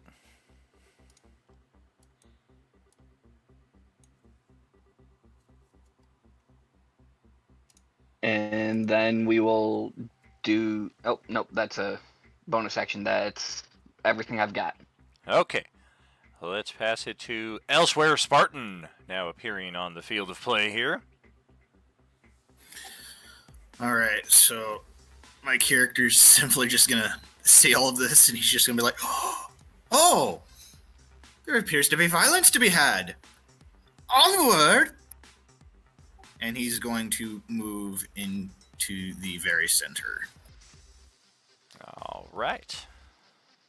And activate Channel Divinity Twilight Sanctuary. Okay.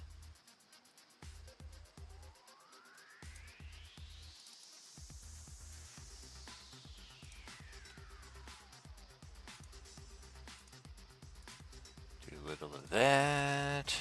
Dim light. Everything's dim light already. Sphere moves with you. Lasts for 1 minute.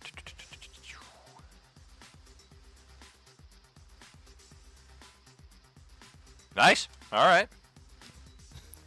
And as of now, I think that's all he can do. That's move. That's action. Elsewhere is elsewhere. Elsewhere Moahula is actually here, there. So elsewhere may take your turn here, there. I don't know what the fuck I'm saying. I definitely confused myself more than once when I was creating this whole plot line, and it was definitely a tangle to try to craft it all over the last 2 weeks. I was like, I'm glad I have some of these maps for the future already sketched out, because if I hadn't, this would have been an impossible task. But Wednesday was in the unique position where I have a lot of your maps already lit and plotted for months ahead, so this is a valuable opportunity.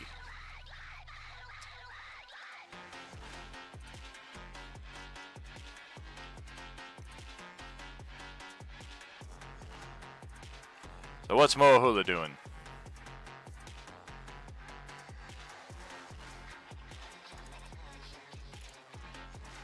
Sorry, I thought we were still on the other one. No! I was gonna say Moahula can't do shit. Oh, here she's ready to kick all the ass.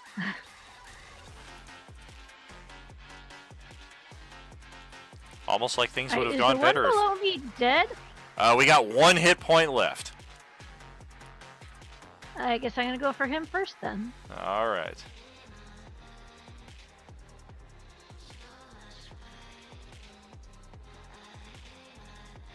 Almost like if our characters had remained in their proper place, both of these battles might have been a little more evenly matched. Oh! That will hit, and we cannot make that saving throw. So, upon death, its body crumbles into smoldering coals, releasing a great plume of smoke. In a 15-foot radius centered on its corpse, it spreads round corners. This creates a heavily obscured and difficult terrain. If you enter the area or start your turn there, you need to make a con save versus poison damage, and it will last for a few moments. So let me get some smoke. We want smoke!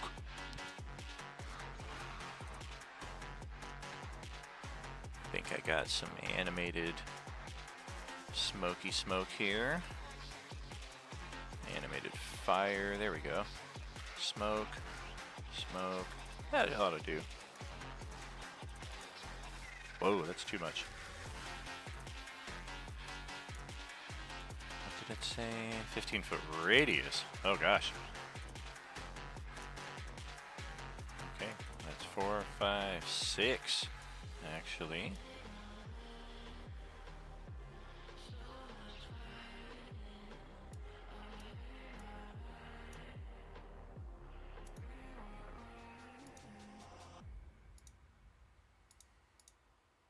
Oh, 1 too much. There we go. Okay. So yeah, this whole area is now heavily obscured. Having a little map issue here. Let me drop back. True sight does not pierce through obscurement. It does pierce through illusions and other things of that nature, but obscurement does not. Anything else for Moahulu there? Probably don't want to end your turn inside this effect. Well, if she does end her turn and near my character, Moahula gets 1d6 plus my cleric level, which is level 3, and gets that as temporary hit points. Well, she only has 175 hit points left, so Lord knows she needs it. So I don't get my second attack? I have to move out of this? Oh, you can certainly take your second attack and then move out of it. Just don't end your turn inside of it is all I'm saying. Okay. So for my second attack, I'm going to go to the guy above me. Alrighty.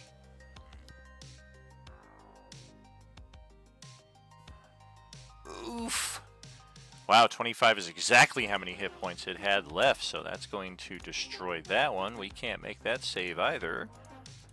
And that's going to fully obscure this area, because now there's another cloud centered on that. So yeah, this entire area, entrance, the little hallway outside of it, even at the front doors, all the way out to here, just completely obscured. You guys can't see shit.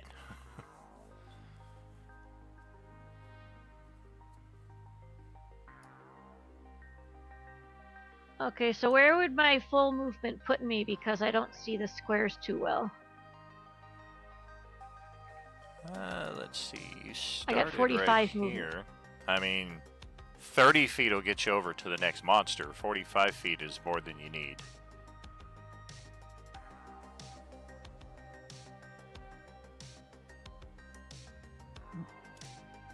It would only get her part way. The obscured area is difficult terrain. That is correct. So technically this counts as 20 feet. Right here. This first 10 feet. So that's 20, 30, 40, 45. So technically you can still get there with all 45 feet. How about like right here? I don't know how to do that thing with the arrow that you just did. That is using the measurement tool on the taskbar on the left, but you can certainly move over there. That pillar might stop some of your movement, but you should be good to move up alongside it. Good, good.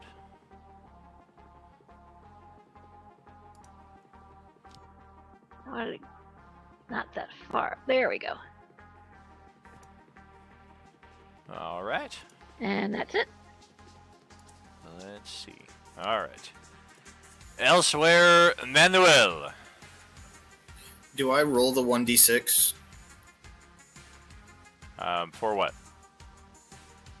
The temporary hit points. Yes.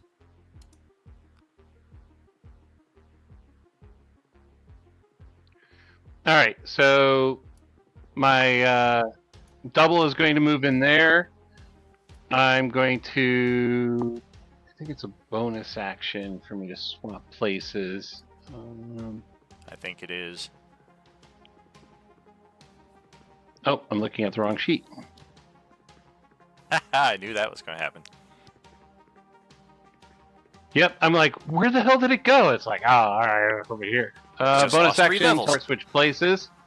So I switch places with it. And that'll cost me 15 feet of movement.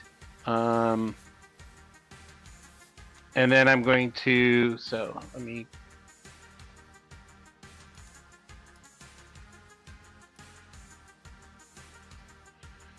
And then it doesn't take an action for me to move this guy, so he's going to move through here. I'm going to move up. And take a couple attacks on the beetle. Not Ringo!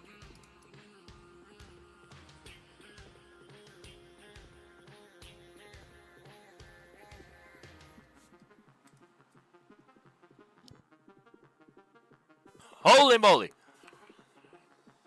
Ouch! Alright. That hurts. That hurts more.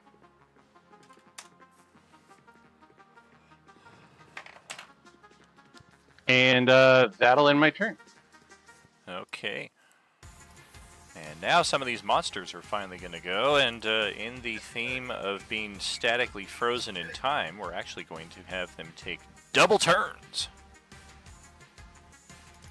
Except for the ones that you've already killed. You guys did manage to get the edge on them before they could do anything, but the whites, the Mind Flayer whites, hey, I didn't do that. Not so much. We're going to step in over here. Try to give some love to Elsewhere, Manuel. You don't belong here.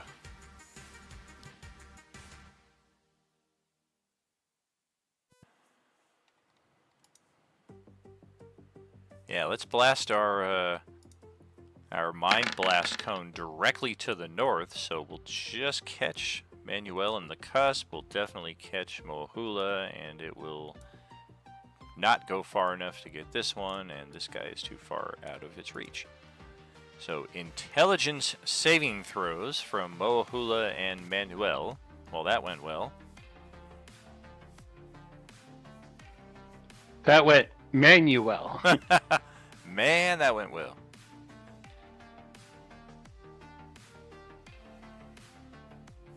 Oh, failed by 2.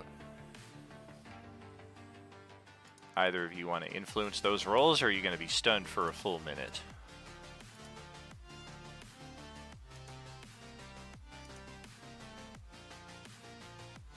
Okay, hero point. All right.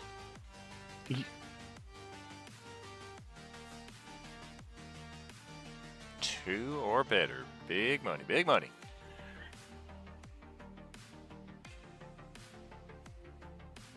And how about Don? I'm going to use an inspiration and a hero point. Actually, Okay. inspiration to reroll. Okay. Gale is good. You do take the 18 psychic damage, but you are not stunned. You're good with the inspiration reroll, so likewise, 18 psychic, but no stun. With my temporary hit point for her, wouldn't that dumb it down? That does, it does come off of the temporary HP first, yes, sir. And some of you can make out another illithid moving here through the, Actually, that's an or. So must succeed on a DC 15 save, or take 18 damage and be stunned. Oh, that is So an that's all an all or or nothing. Ah, good catch, good catch. So yeah, I stand corrected. 10, 25. I am far from perfect. Let's see. So yeah, we're gonna keep on moving. We're gonna keep on moving. Spoiler alert. Okay. And let's see. That is it for they.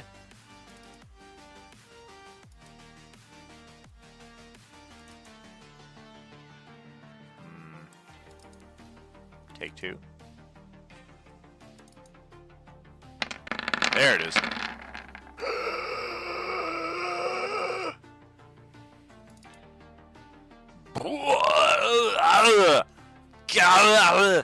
No.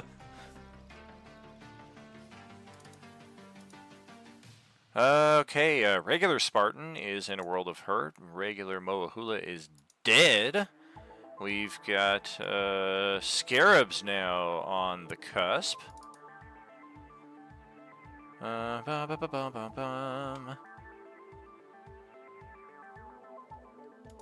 Let's see, you guys are good, so this would not come into effect. Remember, these things move very quietly. It's really just kind of a kind of an eye-opening, like, effect at this point, because you can clearly see them. And they are undead. They are not oranges, though. Zastam brought some different undead with him. He didn't bring a single orange, not even like a Class B or anything.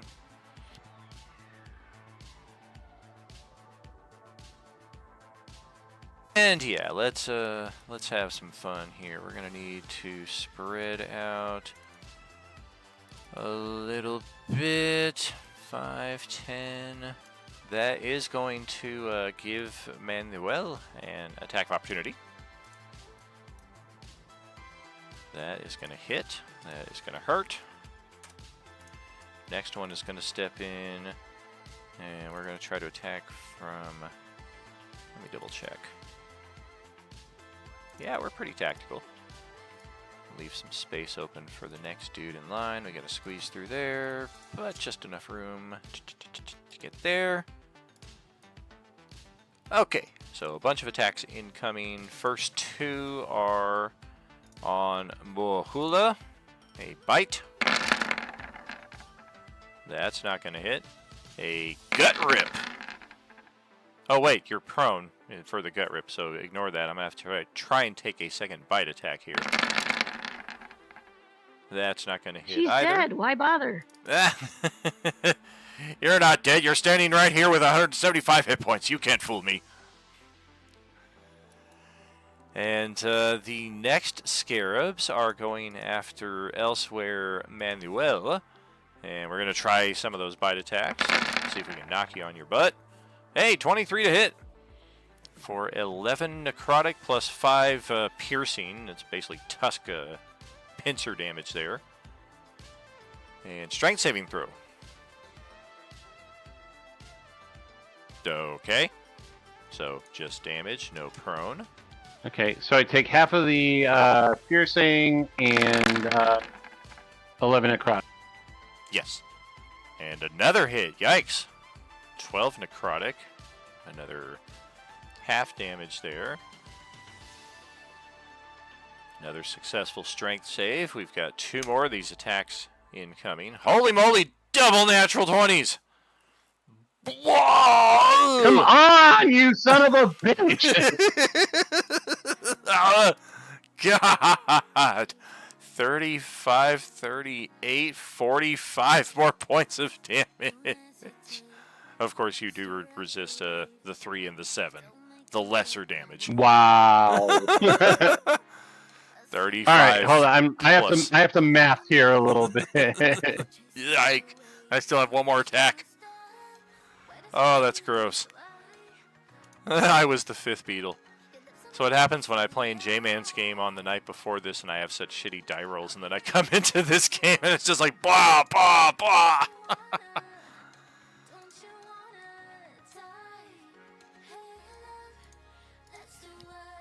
I had the opposite problem. I used up all my good mojo. Yeah, you did. Alright, you are not knocked prone, and we've got 1 more attack. Hey, we finally missed! Oh no, right, we've got the flank! Damn it! That is a hit. You don't have the flank? Sure we do. The white is not... normally they're... My bad, it's this guy attacking last, so yes, you are correct. We do not have flank with that guy. This guy we had flank with, but we already moved past his attack, so you are correct. Wait, are the whites and the beetles allies? They are all part of Zastam's undead allies that came in, yes. Fucker. Yeah, all 3, they're just 3 different categories of undead that we're fighting here. Okay, I'm going to use my drunken technique. Is it a reaction? Because you did attack of opportunity already. Hold on.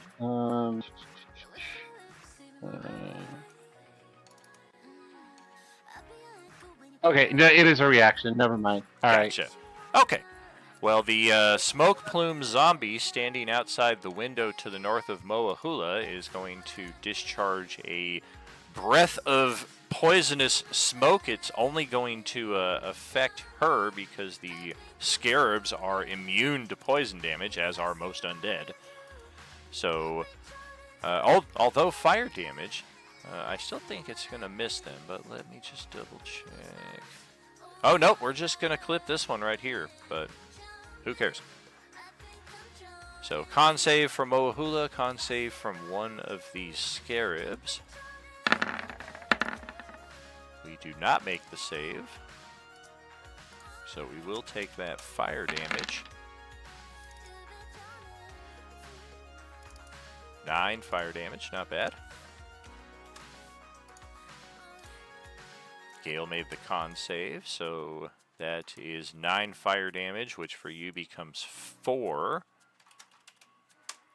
And then poison damage of 7, which becomes 3. So in total, it's 7 whole points of damage.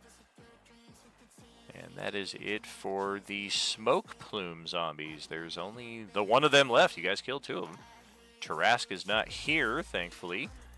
And Healy Beale is here, but perhaps in a different guise. For any of you observing him, it's even more erratic than elsewhere Cuchulainn, who appears to kind of like pause and almost like phase step, dimension door, blink from one location to another. This version of Healy Beale, as he steps onto the map, none of you, if asked afterwards what he looked like, would be able to describe him. His features are completely blurred and obscured.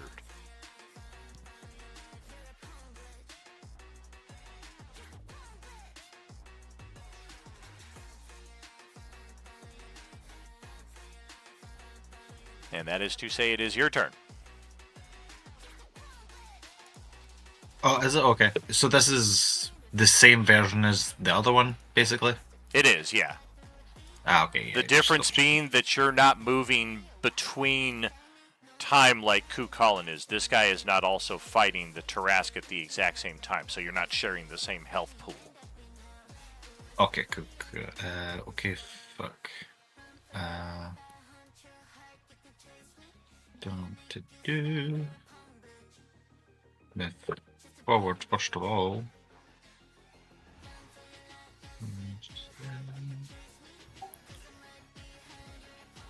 On a different shit. note, can my channel divinity make all of the scarabs and anything in that aura be frightened? I do recall it saying that it could end a frightened effect. I don't know that it imposes frightened. Post it again.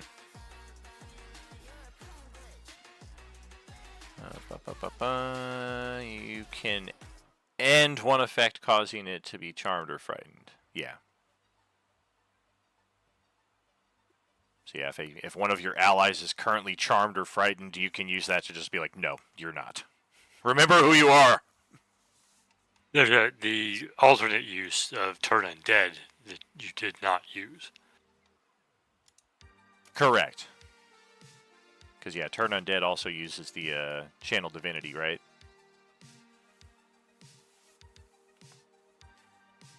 Yeah.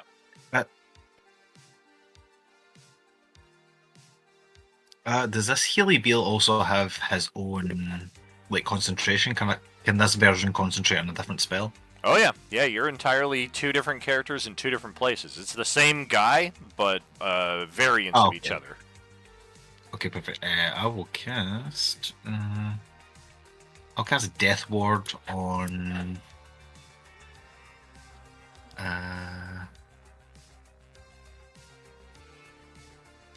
Elsewhere Moahula. Just in case.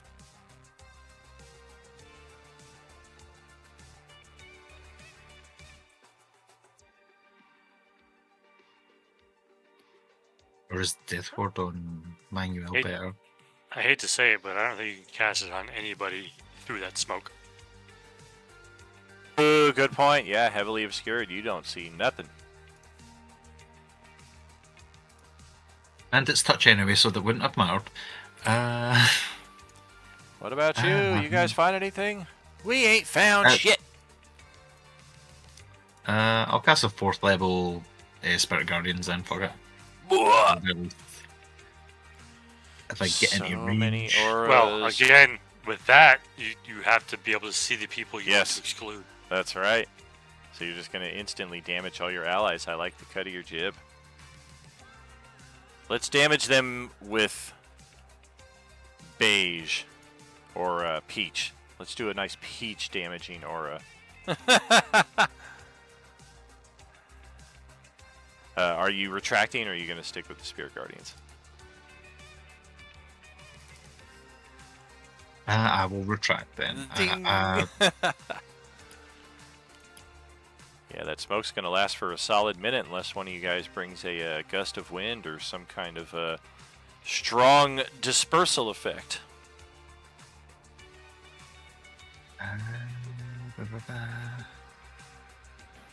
Is it a magic? It's not a spell. It's the remains of these charred charcoal zombies. Like, once they die, they blow up and just leave this cloud of smoke lingering for the next minute.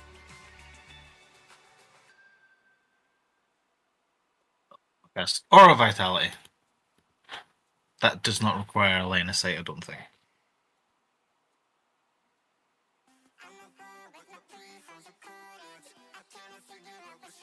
It doesn't say it does. Another 30-foot radius. Okay. Let's contrast here. Go with a darker aura. Boom! There we go. It's like an eclipse. Or killing. Alright. So you can use a bonus action to restore some hit points. Kind of sense that Manuel is in need of some restoration there. Or no, that's his echo. Never mind. I'll heal Mohula then. Why not? Yeah, you can just touch Mohula there, and sense that she's taking some damage. 2d6. I'm hurt a lot worse. Yeah, he doesn't know where you are, though.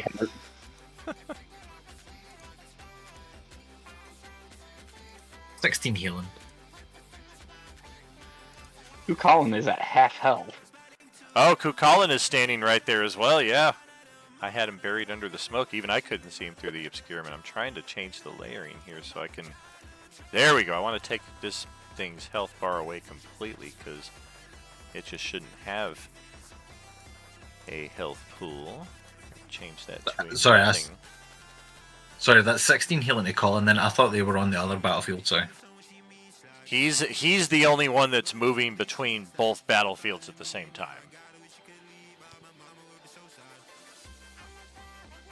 So yeah, 16 healing for Colin then. Alright, so Colin gets some much needed restoration, and we move back to the, oh dear God, horrible side of the battle here, as elsewhere Azimuth is at the top of this initiative, still taking cover behind the tree. Nobody has, well, I mean, there's only one foe, and it has not deigned to attack you.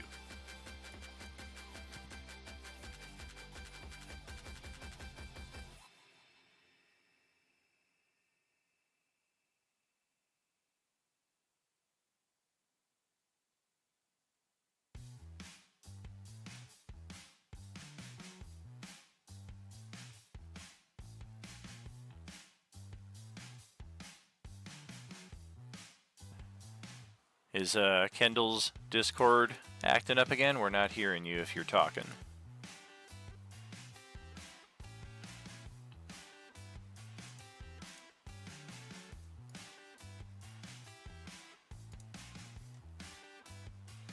I don't believe I heard you correctly. What? What? Wake up! Wake up! It's like we lost him from roll 20 though. Uh-oh. Hey, Kendall, you having connection problems? Alright, we're going to put him on a brief hold here while we proceed to the next turn here. We'll check back with you, hopefully catch up here shortly. One round less of rage for elsewhere, Kukalin. And go right ahead. All right, right back up onto the Tarask. All right.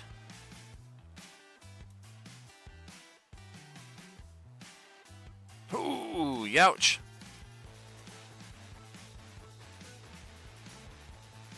Oh, if only you had a flank. Do I not have loose flank with Thea? Not quite. She is a little too far off to the side. If she were even just like in this space right here, I would say yes. 24, 27, 37, 42 points of damage though. I'll burn my inspo then. Well, we'll turn 42 into 50 then. Boom, boom, boom, boom! Ouch! Alright. And then we'll use the spear butt attack. Okay. Oh, another miss. Damn.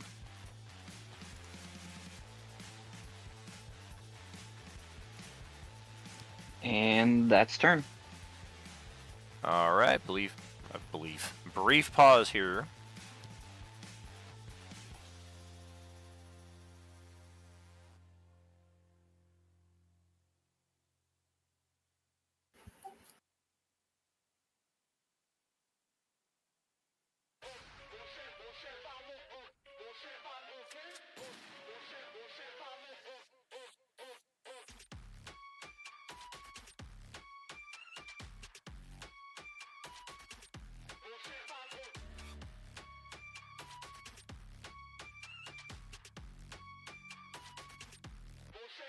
Forgot to type this out earlier, so for the player who just received a message right there, just a little heads up. Elsewhere Spartan is elsewhere. Elsewhere Felian is here.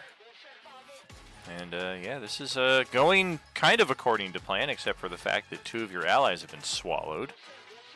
And one of them smashed to bejesus and back. So we kind of prepped for this. We know it's going to regenerate ungodly amounts of damage. Did we have a plan for beating that? You were still trying to test out hoping to test out different sources of damage against that in hopes that perhaps there might be a way to overcome that. And this barrier around the shack, did we know anything about that?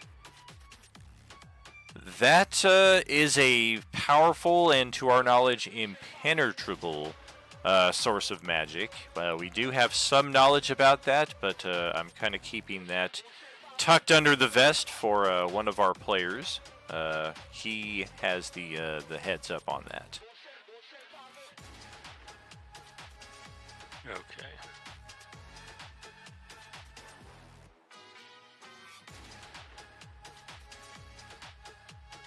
Part of the plan, though, is to get this thing closer to that dome. So when I say that things are going according to plan, I speak in that respect.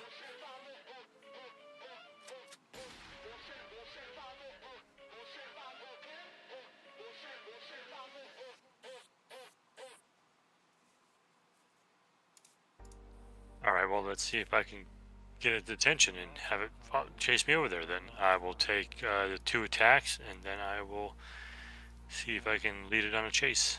All right.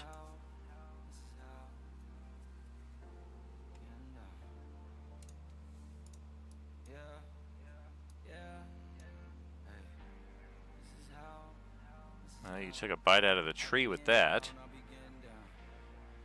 If you're kind of attacking while you're on the move, you can maybe get a flank with that second attack.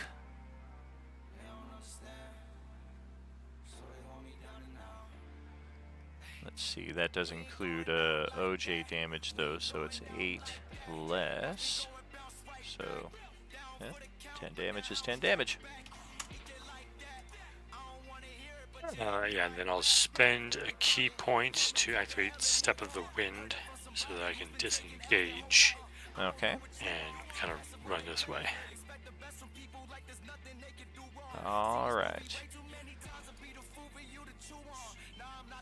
Got nothing for elsewhere Moahula or Manuel. Our I regenerate. 1 second. I'm not dead, right? I didn't do this on the Tarask's turn.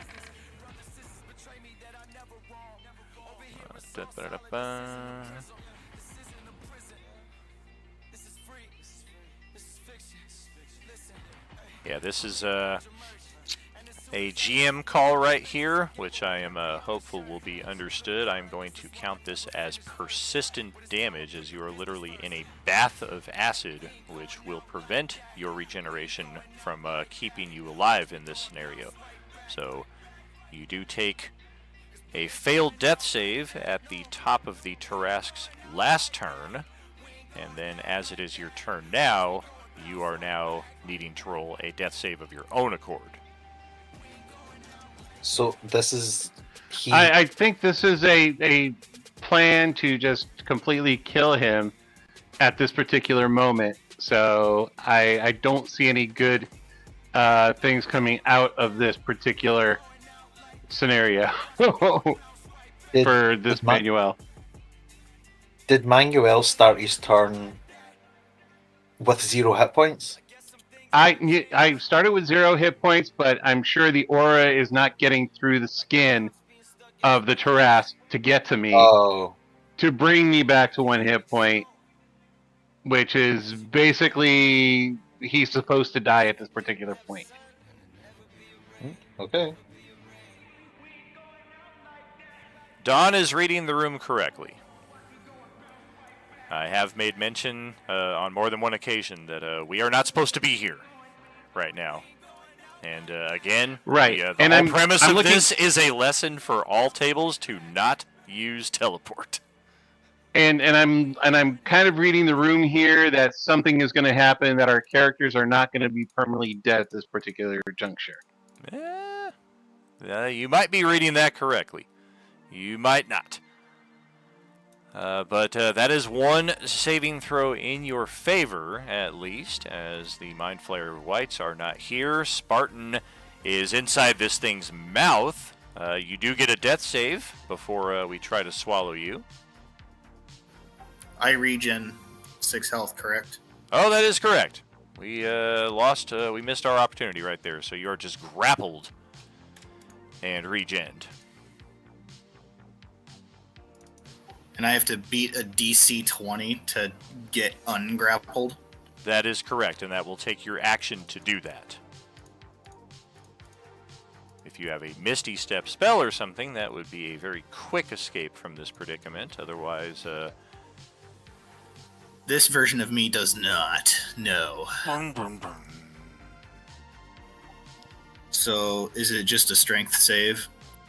It is a strength check or athletics or acrobatics if you are trained in either of those. And look at that. All right, so that is your action. You are standing about 25, 30 feet high, so while you are free of this thing, do you have, does this guy have the means of flight? Winged boots, yes.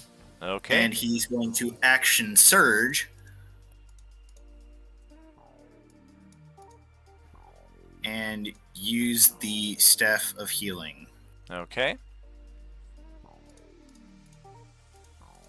I don't know how to make that known to the group chat. What spell are you simulating? Hopefully, ideally, you should have all these spells just dropped onto your character sheet if you have a magic item that will cast them. Additionally, I don't know if having the item on your character sheet will automatically populate those spells.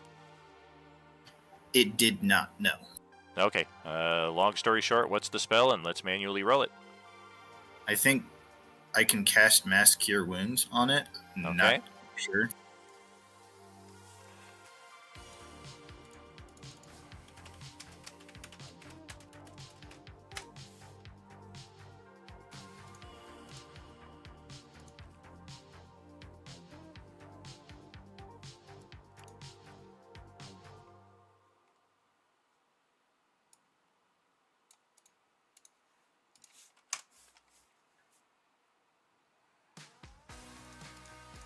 All right.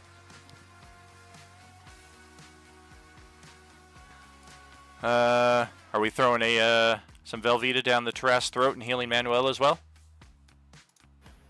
Yes. Okay, beautiful. Let's roll it real quick because I'm going to counter this very, very quickly, and I'm going to do it a lot quicker than it's going to take to restore. All right, so a little hit points there for everybody, and then I'm going to Legendary Interrupt. And we're going to bite the guy who just got out of our mouth. And that is going to hit that character. And not sure how many hit points you got back. If 10 is all you got back, then we just re-unconscious you inside of our mouth there.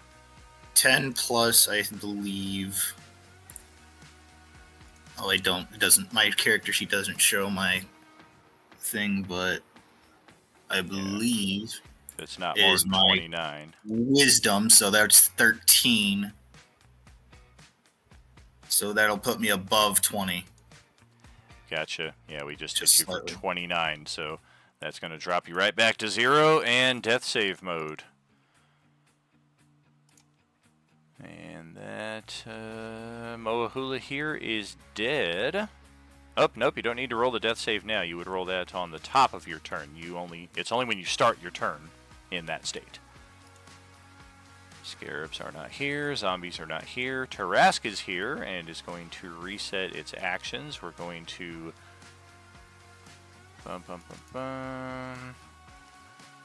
do this again. And that's going to drop Dawn back down to 1 failed death save. We are going to chomp down on the dude in our mouth, which is definitely going to hit. And that's going to be a pair of failed death saving throws.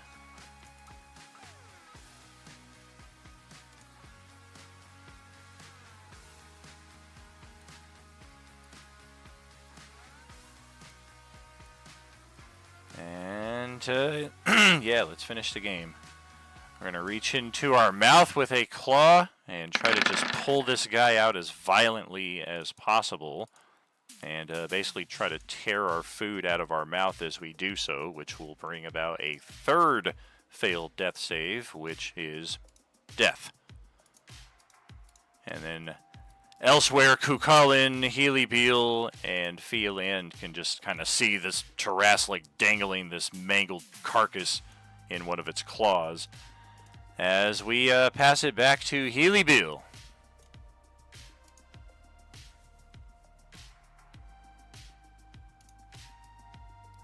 No idea again.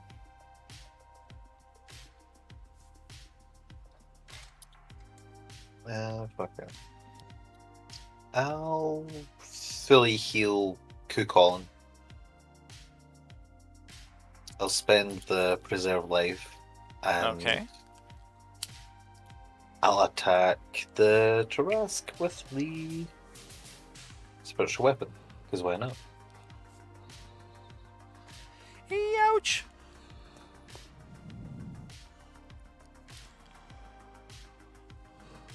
Oh! Oh, heal him, obviously.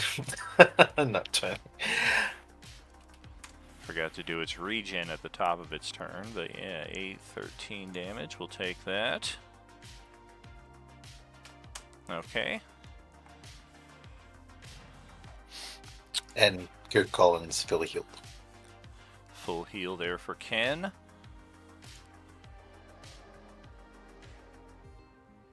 And I'm going to Legendary Interrupt.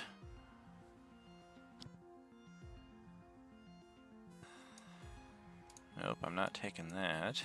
But yeah, we are going to move some of our speed and just kind of side-eye that dome right there.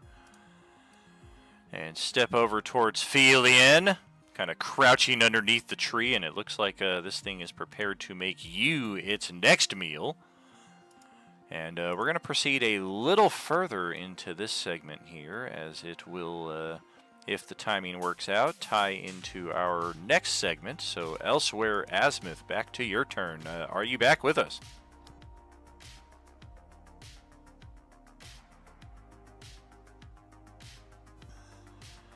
Kendall! Oh, that is unfortunate. Alright, if you do reconnect, feel free to shout out at any point there. In the meantime, I will, I'm going to ghost remove your character here through the fabric, the tear through the fabric there.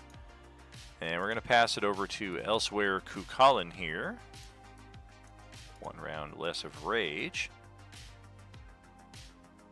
Alright, I'm going to race over here, get between the dome and the Tarask, and I'm going to use the plan that we had created before this combat, and I'm going to arc the energy from the dome with my spear. So Alright. I'm gonna like stab the Tarask and the dome at the same time. Alright. Oh, looks like Clock just rejoined us here on Roll20. Yeah, basically just try and stab into its side and then connect the butt of the spear against the side of the dome and see the results. And to do so, I'm gonna attack recklessly so that I can have advantage. Oh, nice, nice. Yeah, this thing can't be resistant to everything. Oh! Oh, what is that? A natural 1 and a 2? Good thing I've got 2 attacks. You almost dropped your spear there. Alright, 28 to hit.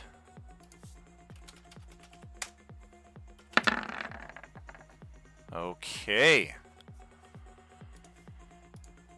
So we have got a very interesting effect right here, but just how it plays out will be a story for another time. As those who might remember it only remember being killed by the Tarrasque. Those of you who belong in this place and time will not be traveling back with the rest of the group to tell this tale, save one exception, and Colin and I will be speaking more to that effect at a later time.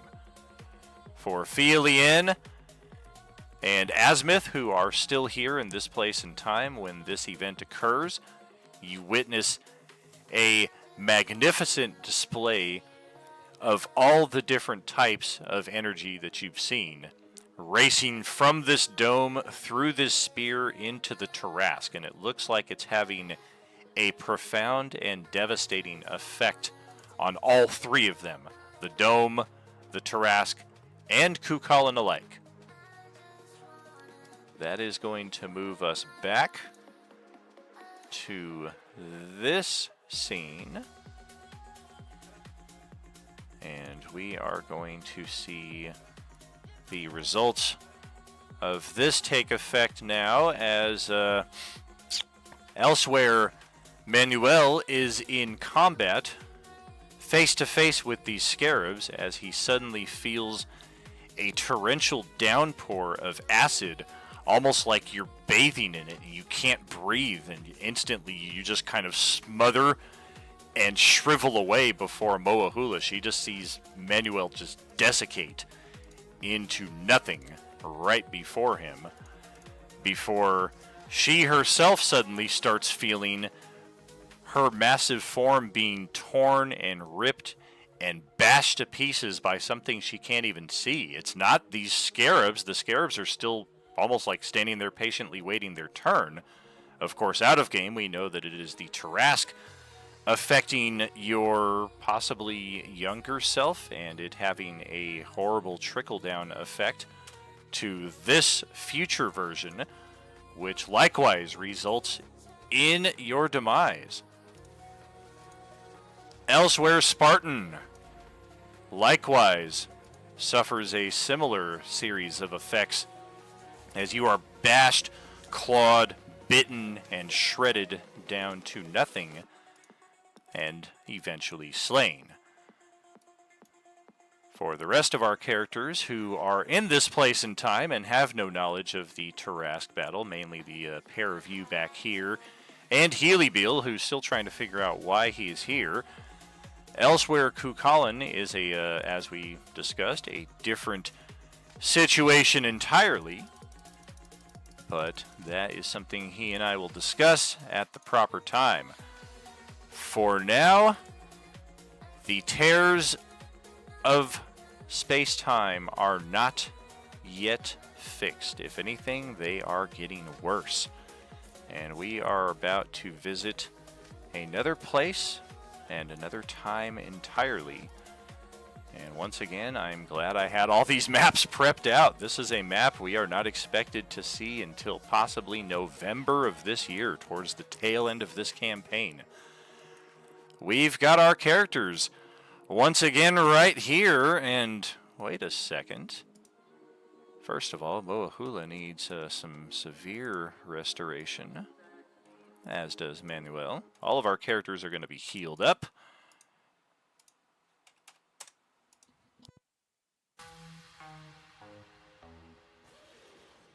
And this is a similar sequence as the Tarrasque battle, where Asmith and Fielien are here, present in this place and time. And for the rest of our characters, we are now forcibly placed into this scenario.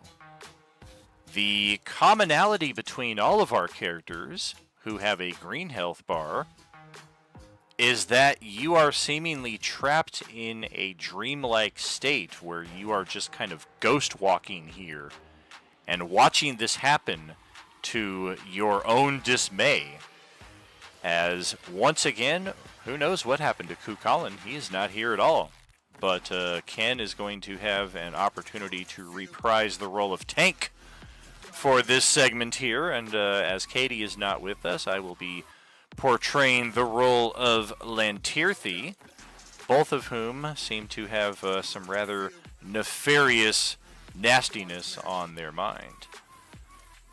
Let's get Healy in here as well real quick. Oops.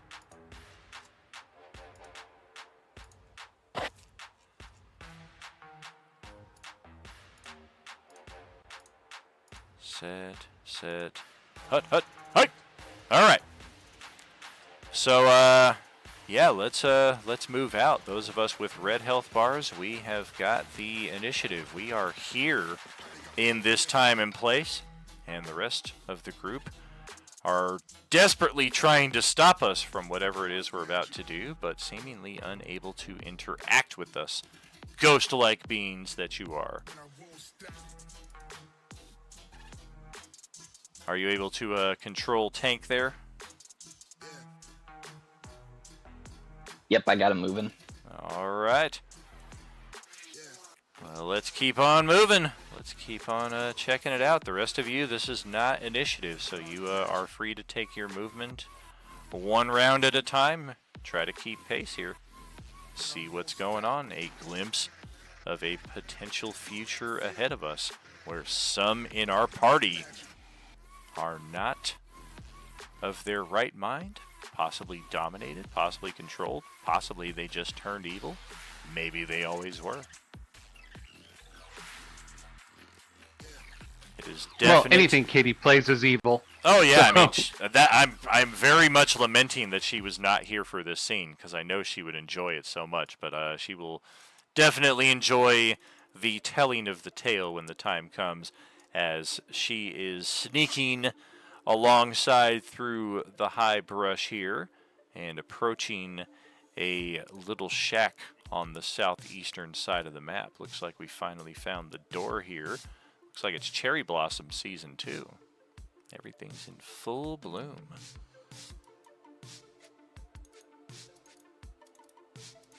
Gonna get on one side of the door here, get Tank to take the other. Crack that bad boy open. Slowly step in.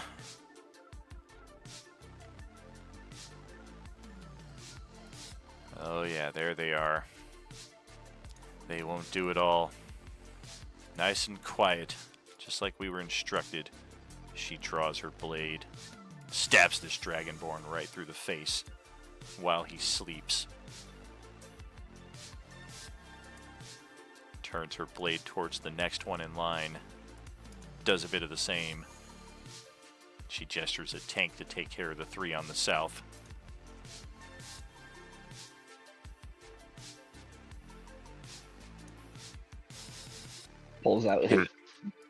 Tank pulls out his katana and starts stabbing away. Obviously, you said we can't interact, so there's nothing we can do to do anything, right? Exactly. I mean, you're free to RP your responses as you like, but even your best attempts to interact are just completely, it's like trying to touch a ghost. So my telepathy doesn't work either. It does not. That's going to finish all three of those in very quick fashion. And yep, we got more work to do. Our work here is not done. Let's proceed.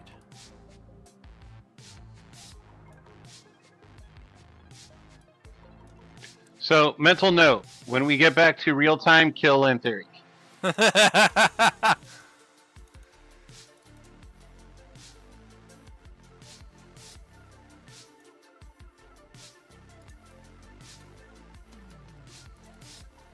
Whether this is actually what is going to happen or not remains to be seen.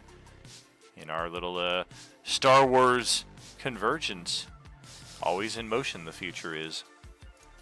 I, of course, don't know what your path is going to take. I very much thought about asking you each But I didn't want to spoil the surprise. I was going to tell each of you, I need you to craft a character sheet that's 3 levels higher. But I was like, well, that's immediately going to give everything away. And then I thought about asking you, what are your plans for character development? And then I was like, well, screw it. This is a alternate potential future. I'll just freaking create whatever, and we'll have fun with it. And maybe I'll give you some ideas on what you want to do with your character. Maybe you're just like, I would have never done that with my fucking guy. I'm going to stick with what I was doing. Who knows what decisions shaped these paths here. We are crossing over the vast waterfall here. This is a steep, steep drop of at least 100 feet all the way down to the waters below. As elsewhere, Lantirthi continues her path across the way. She turns back looking for Tank here. Where the heck did he go? Oh, there he is. Somebody was stepping on him. Under Manuel. Is there like any distinct visual differences in them, or do I know anything's different? No, they look exactly as you know them, aside from the looks on their face are certainly a lot more vile and just evil than you would expect. Yep, we've got more to do here. The assassinations are far from complete.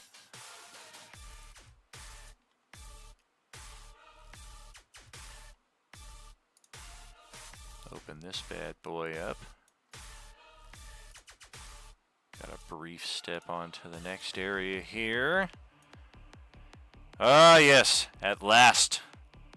The final chamber where, oh, these guys are not asleep. They are all in cross-legged meditation upon these meditation pillows, looking up at the statue. And whatever this thing is that's floating in front of the statue, that's kind of interesting. Tank and elsewhere Lantirthi certainly know why we are here. Let's get to it. I'm going to go step between these two. Draw the blade. And these monks in meditation just take it. They don't even make any attempt to defend themselves, even as one of them is slain and the other one briefly becomes aware of what's going on. If anything, there's a look of sadness / resignation as they realize what's about to happen to them. And after this, Lantirthi approaches the front and she takes a knee, not before the statue, but against the statue, as if in preparation for something in this doorway. You gotta grab the orb thing. Yeah, your hand just passes right through it. It's kind of like a weird staticky electricity effect, though. So there is almost a little bit of interaction as you're kind of like, ow, what the heck? Doesn't actually damage you. It just kind of causes a little singe. I'm just gonna stand in it.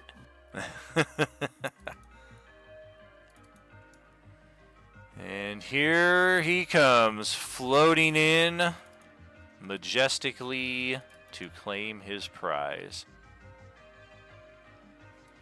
Excellent work, my acolytes. This is one step closer to total dominion. And he reaches out and claims Felian for his own. And takes her back to... Actually, no, I want the artifact. Ooh, you go back.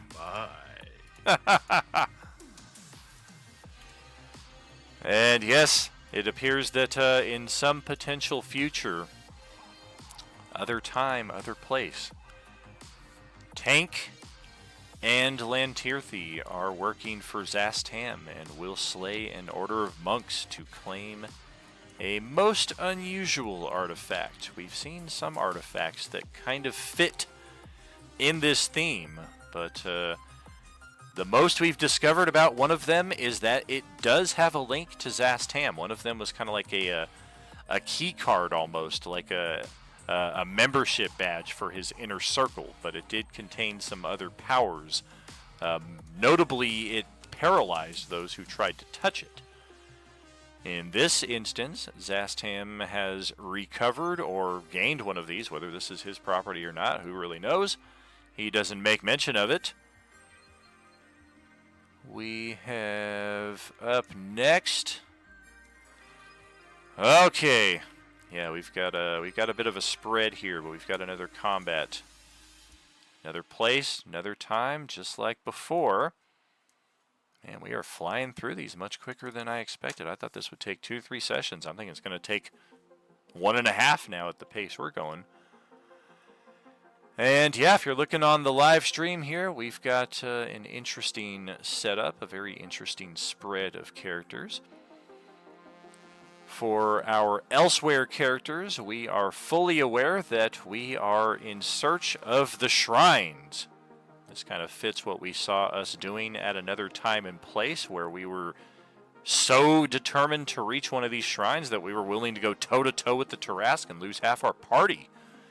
This time, there's a shrine standing right here with, well, that's a type of zombie we have not seen before. What could that be? My precious. We have, once again, Moahula and Manuel, not elsewhere, but the ones who tried to teleport away, who, at this point, once we start connecting all these dots, you're going to have, I don't want to say full, but a rather comprehensive memory of all of these events, whether they're occurring in the correct order or out of order, or whether they're even real things that are going to happen and you're just having a vision. Who really knows? But your characters are going to have retention of these events. And elsewhere, Kukulin is once again present here, kind of between our two major battlefronts. We've got a ghostly dragon, which is kind of fitting in a number of ways if you think about it. And Spartan and Fielien elsewhere have drawn its attention, while elsewhere Azimuth has a nice position of stealth behind this dragon. He is slowly trying to creep through the tall grass to get to it. And then, if anybody cares, Lantirthi is over here swarmed by about 8 Class B undead, so she is sure to survive that encounter just fine on her own. Everybody roll initiative.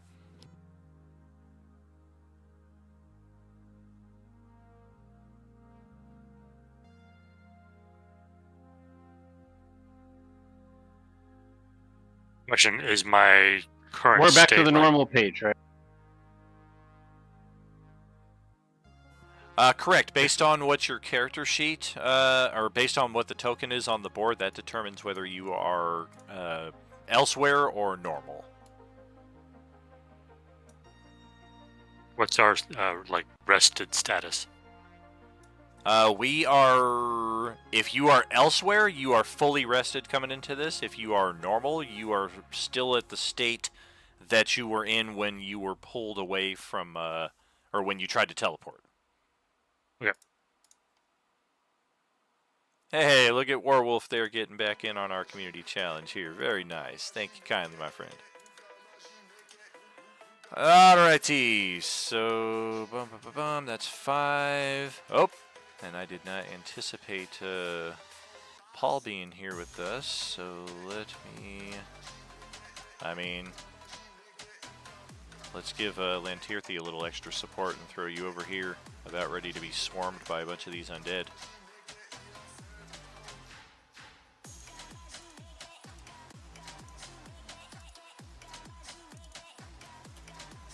There we go. Alright. 1, 2, 3, 4, 5, 6, 7 of you. I got monsters. I got Ghost Dragon.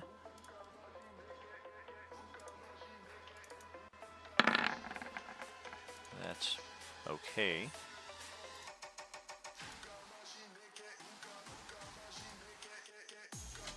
And you may want to take a peek into the Streamland chat there.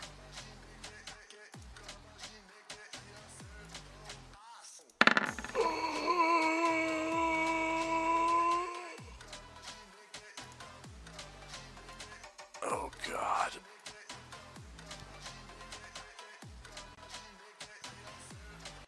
I mean, when you mess around with space and time, you definitely skew the encounter table appropriately. And we only just started finding Class B oranges, so it's definitely going to be interesting having a Class A in this combat.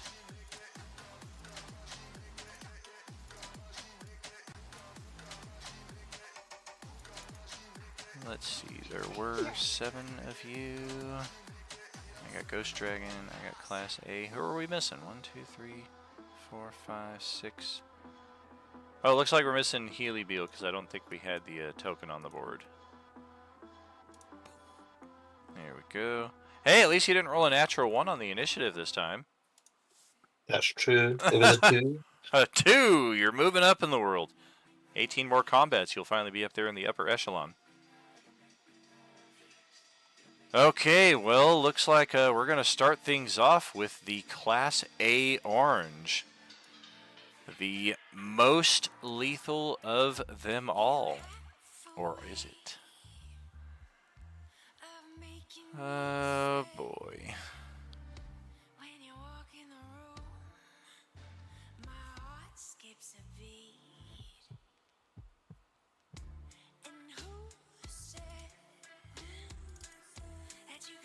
One, two, 3 of you. Who do we like? Who do we like? Oh, of course we like Manuel.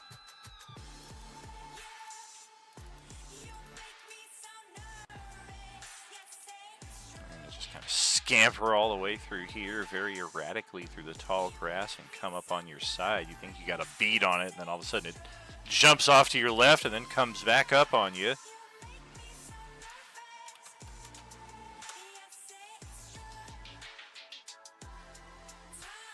And we're going to go for a weapon, grapple, weapon, bite. Grapple is kind of pointless for half of its usual purpose because it also has the bloodlust, particularly efficient at tracking and slaying the living, reflected with advantage on all of its attacks. Weapon strike versus Manuel is a 34 to hit for, God, minimal damage, 7 points of damage. And then we'll grab. 7 regular slashing, or It is. it? Oh, so I take 3. Yeah, this thing isn't equipped with a magical weapon or anything. It's still just got some random thing that it found on the road somewhere. It does get a grapple on you, a 32 to hit. And unlike other grapples that we have seen from lesser oranges, the DC is equal to the attack number rolled. Your grapple DC is a 32. Good luck.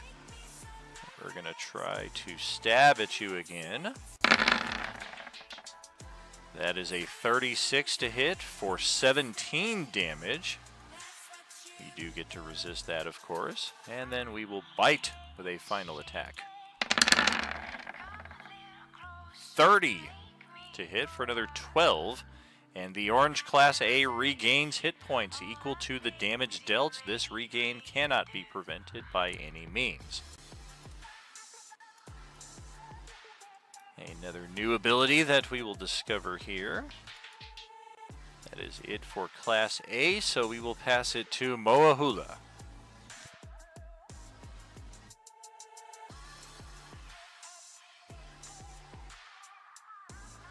Okay, I'm going to rage. And oh, come on. There we go.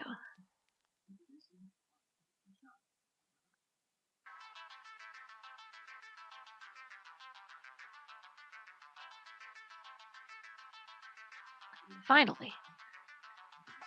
And I'm gonna come down here.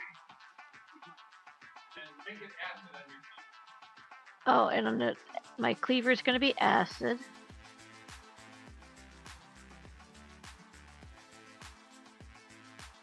One second.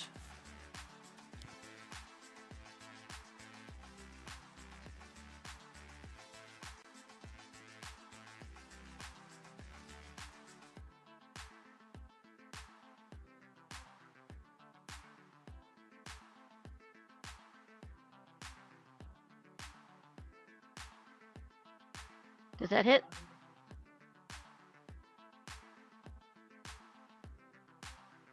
Oh, sorry, it took me a second here to find this. This one's got a lot of abilities, but we are going to reaction. And again, it's only populated in Streamland, but I'll tell you, when a creature enters the threatened zone of the Class A orange, it may move 60 feet without provoking attacks of opportunity. So as soon as you get up right up next to it, we're going to scamper off over in this direction. Let go of that grapple on Manuel. Then you go to take a doesn't wanna swing, and it's play like, where the hell did it go? alone. There, fuck!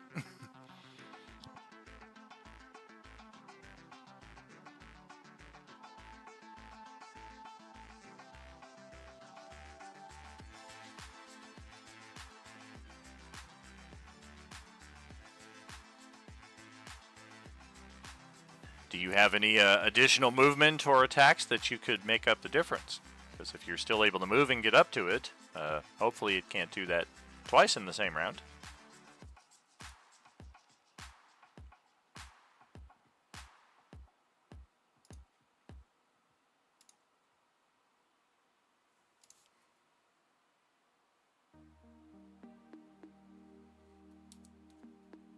Yeah, I'm not going to be able to get close enough, but I can move. Don Okay. said up to about there. So that means I'm going to lose my rage too, since I didn't hit it.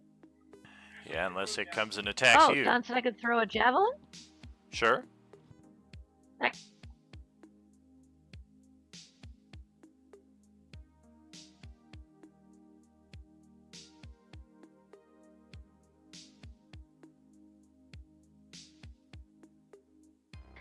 Did I make my attack on it or not?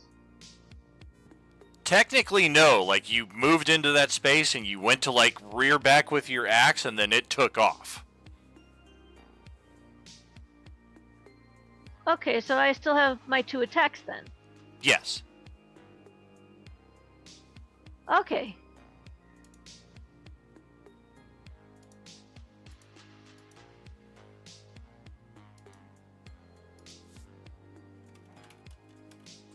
Alright, where is it?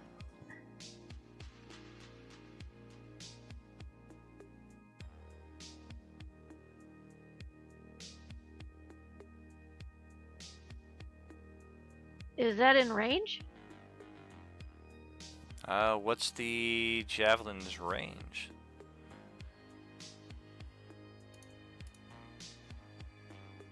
It looks like it's a 30-foot away, so it should be in range. Sounds good.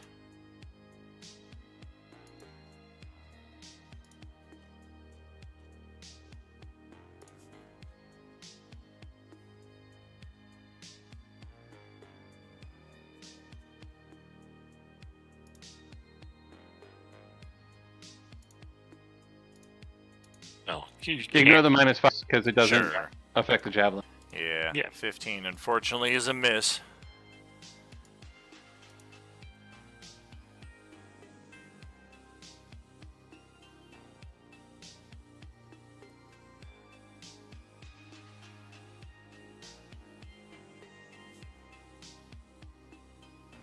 That will hit.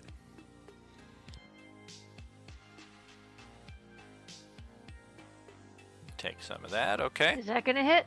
Yes, it does. It's a very, very difficult to see effect on its health bar, but it does, in fact, hit.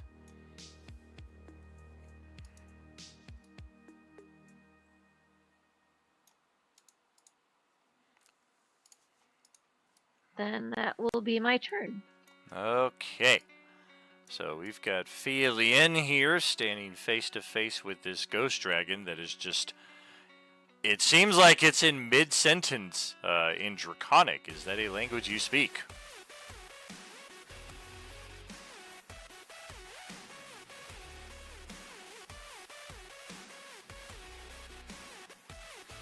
No, but if I was having some sort of conversation with it, I'd probably be telepathically linked.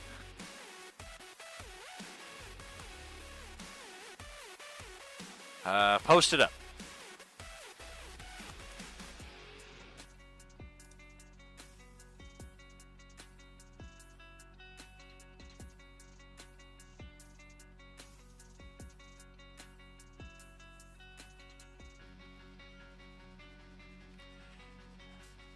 Yeah, this thing is in the tail end of basically saying the honor to slay such accomplished heroes in defense of this most holy artifact.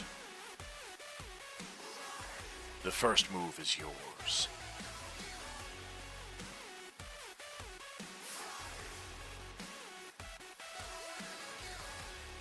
Alright, I'm gonna cast Mirror Image on myself because that's one of my go-to defenses. And then I will make sure to keep its attention away from Azimuth, essentially. And I'm gonna just kind of move over here.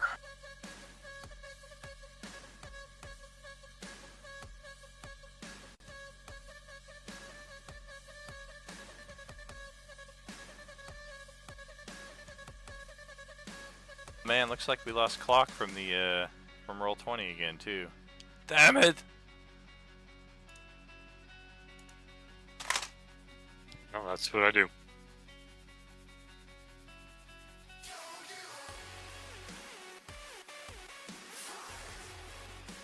Well, alrighty. I think you need to make me bigger too. Oh, for sure.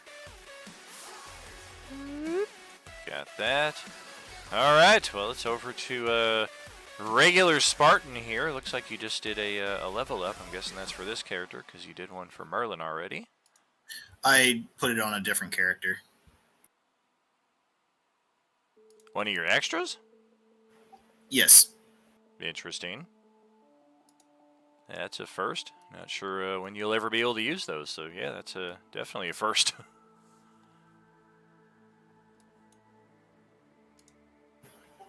I'm going to speak Draconic at this thing and ask for a duel. You think to challenge me singularly? What madness are you afflicted with?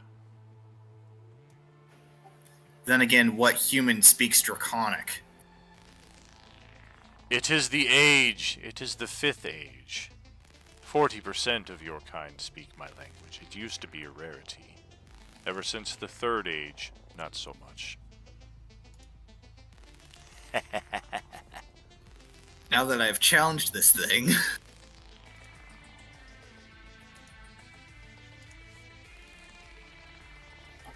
guess I'm just gonna go up and try to smack it. Alright.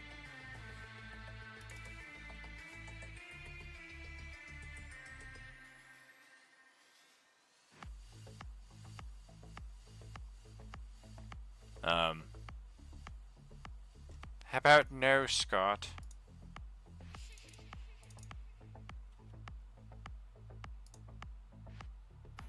Oh, I don't have... I'm not level 2 cleric, so I can't do that.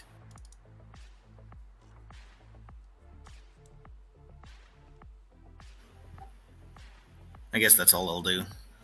Alright. Well, let's bring it over to Manuel, who got shredded, grabbed, and then that thing took off. Well, not shredded that bad. I mean, he's just using a normal weapon. Oh, sure. Yeah, if anything, it All right. scratched you up.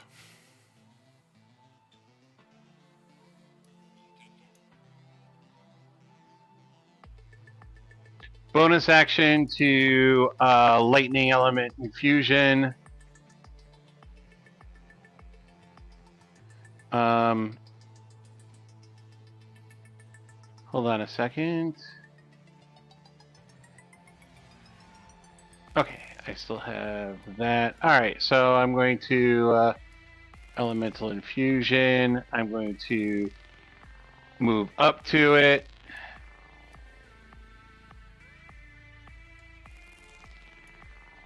Oh.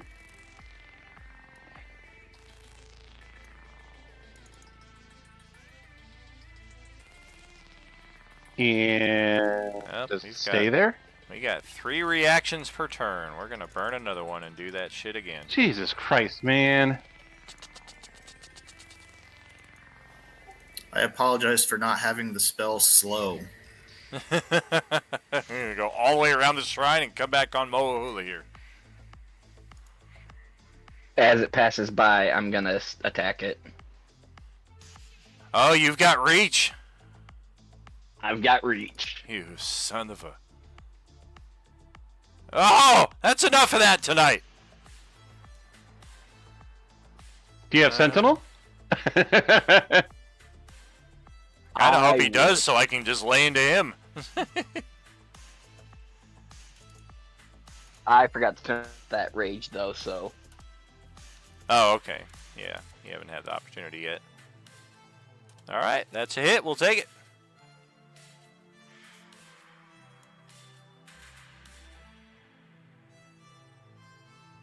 Manuel got enough movement to get back over to it. Oh, hell no. That was 30 feet to get there. You're a monk. How do you not have movement? I have 40 feet. Yeah, you got bonus action dash too. Yeah, it's key point dash. I mean, but it's just going to run away from you. Well, Because reactions you said are it has one 3 per- actions. Correct, but even still, by the rules of the game, 1 reaction per turn. So it can still do 3 reactions per round, but only 1 per turn. Yeah, but I already used my bonus action to charge up my infusion. So, fine. I'm going to pull out my pistol and I'm going to shoot it twice. Use the bazooka. Why won't you die? Oh, stop. Mercy. Okay, 14, 18, 22. Target AC for this thing is 20, so both of those will hit. Okay, 22, 30, 39. Okay. Hey, do I by any chance get an attack of opportunity as it goes by? Because I do get 5 feet extra of reach with the rage.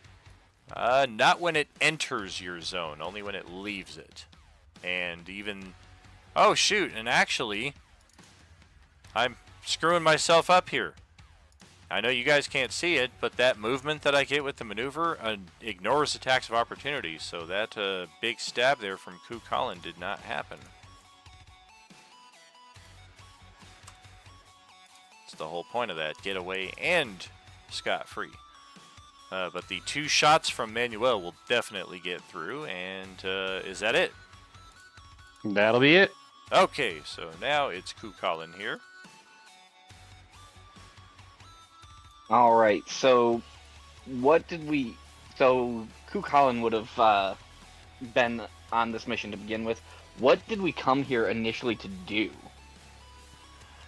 We are here to acquire the artifact from within the shrine, but history has told us that it's not just a simple matter of walking in, picking something up, and then trying to teleport away with it. So the fact that there are defenders here are likely things that need to be dealt with before trying to even deal with whatever the shrine has in store.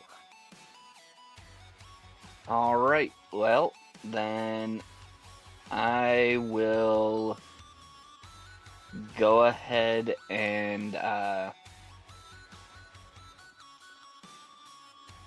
rage and move, and using the rage, I will actually go ahead and use my feral instinct to move closer to the Class A. Okay.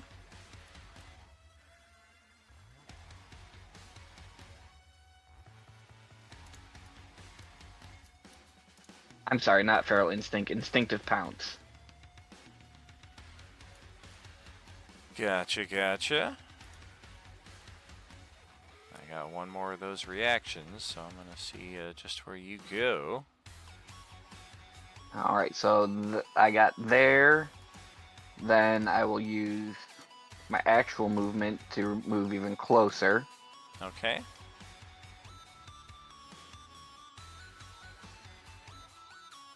Now I can move. Alright, so final one of these.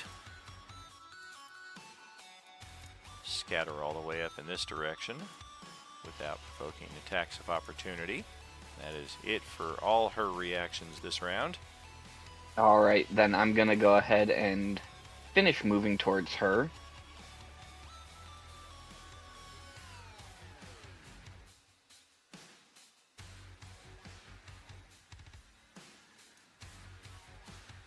Alright.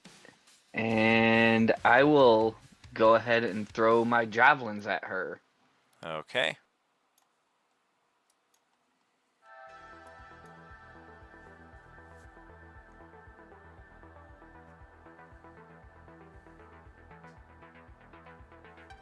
Woo! You did rage, yeah? Yes, I did rage. Get that. Okay, 13, 16, 24. We are taking all the damage. Doesn't look like you're resisting anything, like most of the oranges. And the Oof. Divine Fury for that first hit. Okay. Another bit there. We'll take it.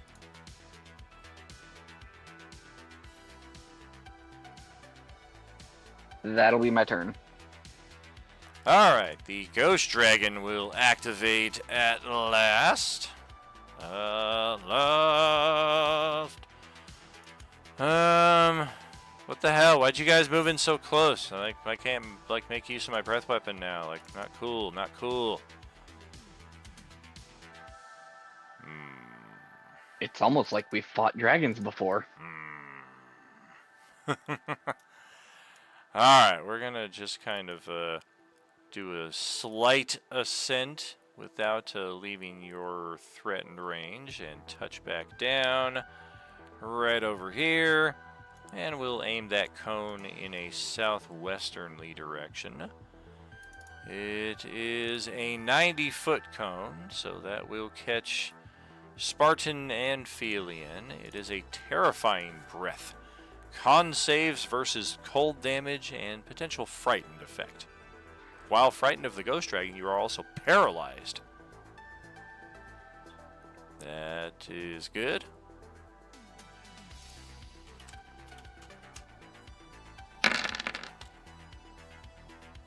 That is not so good.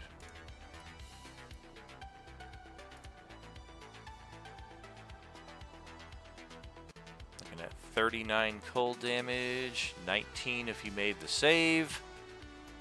Potential frightened paralysis there for Felian if she doesn't turn that around.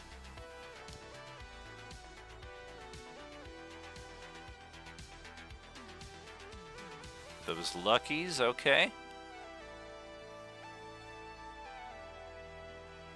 Oh, God. I'd like to give an inspiration. Yep, she's already re-rolled. Limit is 1 per roll. Whether it's a Yeah, I luck, was gonna say inspiration. don't waste inspirations for this. Yikes. That is a frightened paralysis. We don't see that one very often. Petrified, paralyzed. There we go. Whew! Yikes. Alright, you will get more rolls against that on future turns.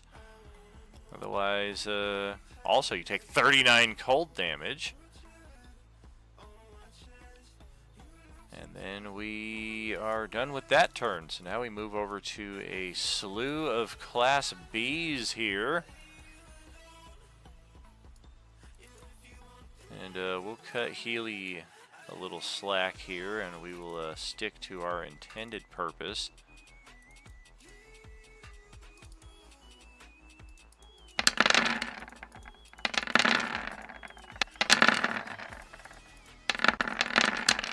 Alright, 21 bite attacks later.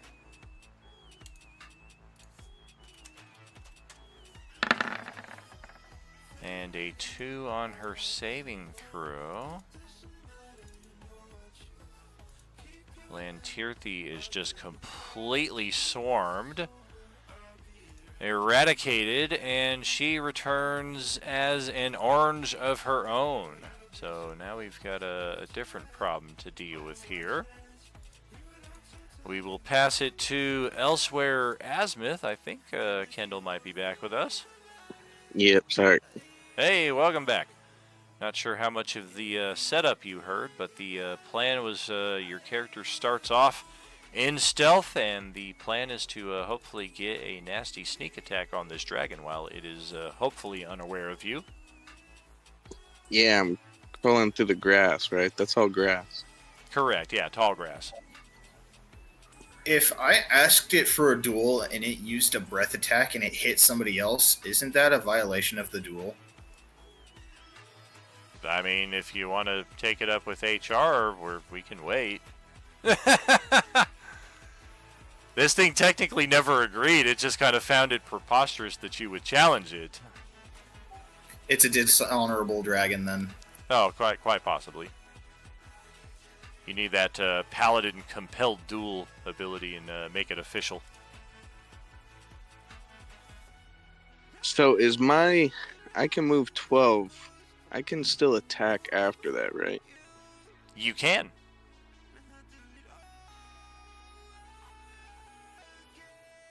I think I can reach him. All right.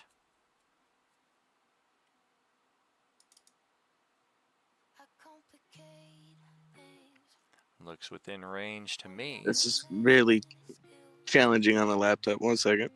Gotcha.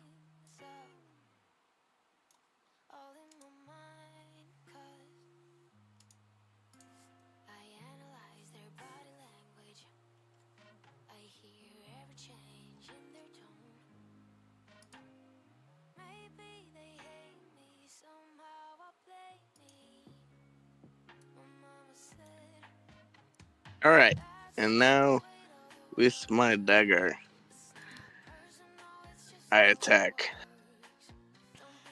This dagger has a dragon tooth hilt, which of course has been rounded down so that you don't slice your palm open every time you use it. But it's a dagger that your character in the current timeline does not currently possess. We'll see what it does. All right. This might be the first time I'm ever attacking in a DM game, or a D&D game. So, do I hit +6? Click the dagger on the front of your character sheet, and it should populate everything. Look at that, a natural 20, because you have advantage. And we discover a rather unique ability of this dragon tooth dagger. Or perhaps it's another piece of gear entirely that you have, but it's not often you see somebody get a sneak attack on a dragon. Dragons tend to have blind sight. They always know where everybody is unless you're behind total cover or something like that. Tall grass can kind of suffice as total cover depending on the third dimension angles and all that. But the fact that you just snuck up on this thing seemingly through its blind sight and got an attack on it, we're also going to need you to roll your sneak attack damage. That should be toward the center of your character sheet if you just click that button. And yeah, you hit this thing in a vital spot, which is almost unheard of. It's like this character. If it's a crit, isn't that max sneak attack damage? It's not max sneak attack damage, but it is max on the crit side of it. So yeah, that's going to be 4 dice 6 plus 24, and then 6 plus 6 on the front, or 6 plus 4 on the front side. So 10, 24 plus 24. That is 48 points of damage on your first attack there, dude. Decent. Impressive for a rogue. Very, yeah. This dragon just turns around very quickly. How?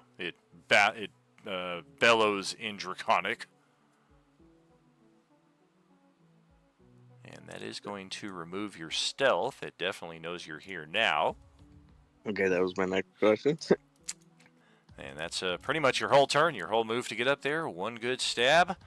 Yep. Healy is up next to close out our session.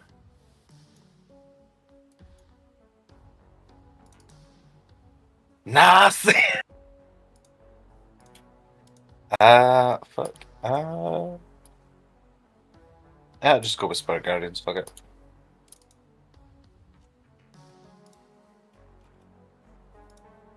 Over here, assholes. All right.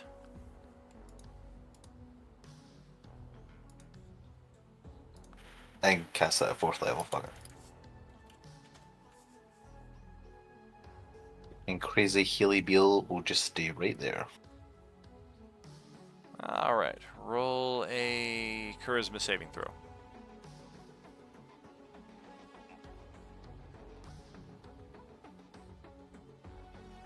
Perfectly average. All right. Agreed. Loading. Nope, that's not what we want.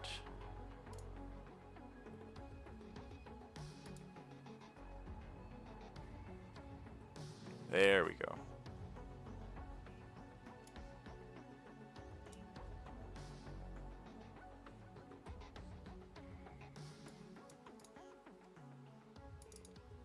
Alright, our orange class Bs are all going to legendary react dash towards this guy with his brand new army of ghosts.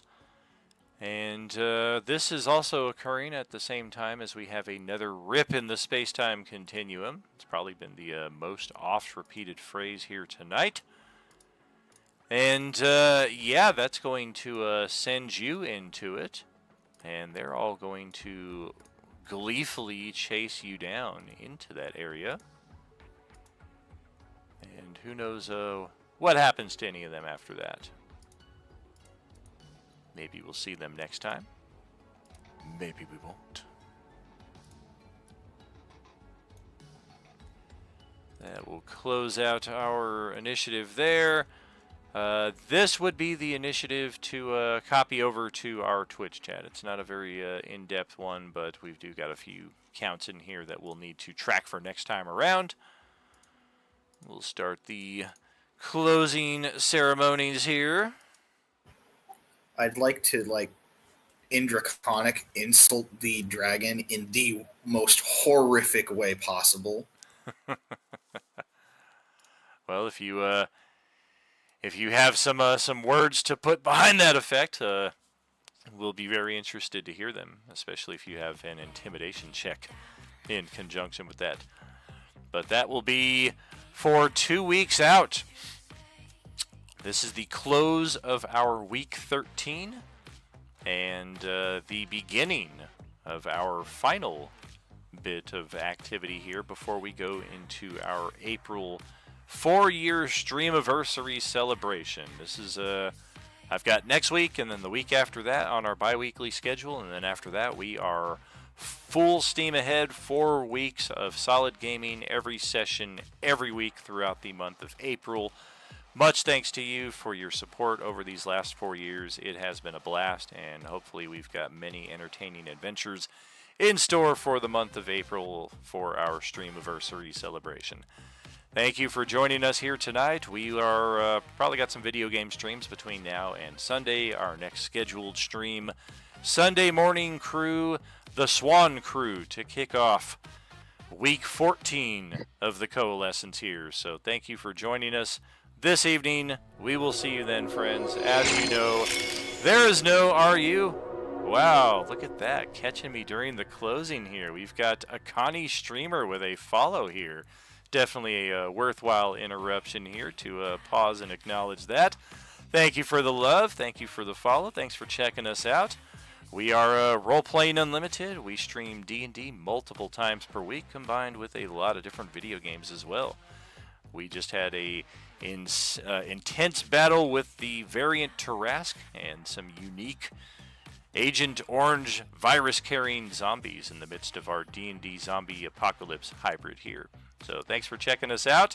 We will be back, as I was saying, Sunday morning, 9 a.m. Pacific, with the next stage of the Coalescence Chapter 4. We've got another boss battle in progress there with Rise of the Ancient Dragon. Thanks again, friends, and as you know, there is no RU without you. Much love and good night. Good night. Good night. Bye. Good night.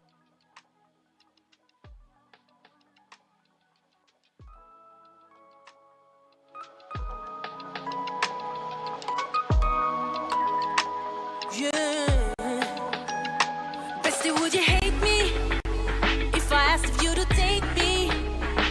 If I wrote a letter where I told you how I'm feeling, would you wanna meet me where I'm at to see if we could go much deeper? Or could you never? Yeah, I know it's stupid, jeopardize it all, but it's a risk we're taking. 'Cause I don't wanna crawl. Wish I could rewind it, make it go away, but I can't help our feelings, and I just wanna say I adore you. I just wanna tell you I adore you. I just need to let you know I adore you. You're the only one. I adore you. Whoa.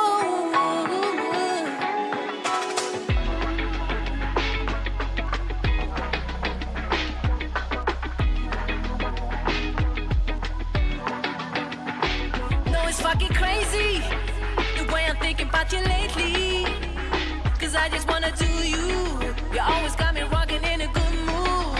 Fire in my engine. Can you feel the tension? Can you feel the tension? Can you feel it? Can you feel it?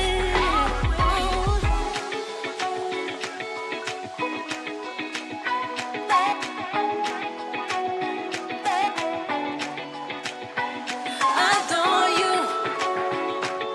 I just wanna tell you I adore you. I just need to let you know I adore you. 24/7, I've got you in my mind. You're the only one. All the time. I adore you. Yeah, I adore you. 24/7, I've got you in my mind. Baby girl, I think about you all the time. I adore you. Yeah, I adore you. Yeah.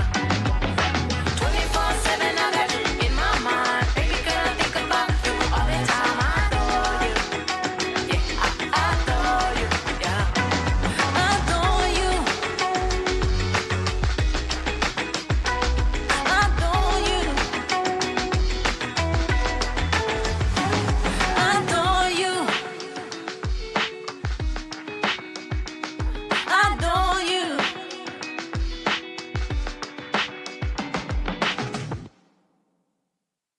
Bullshit,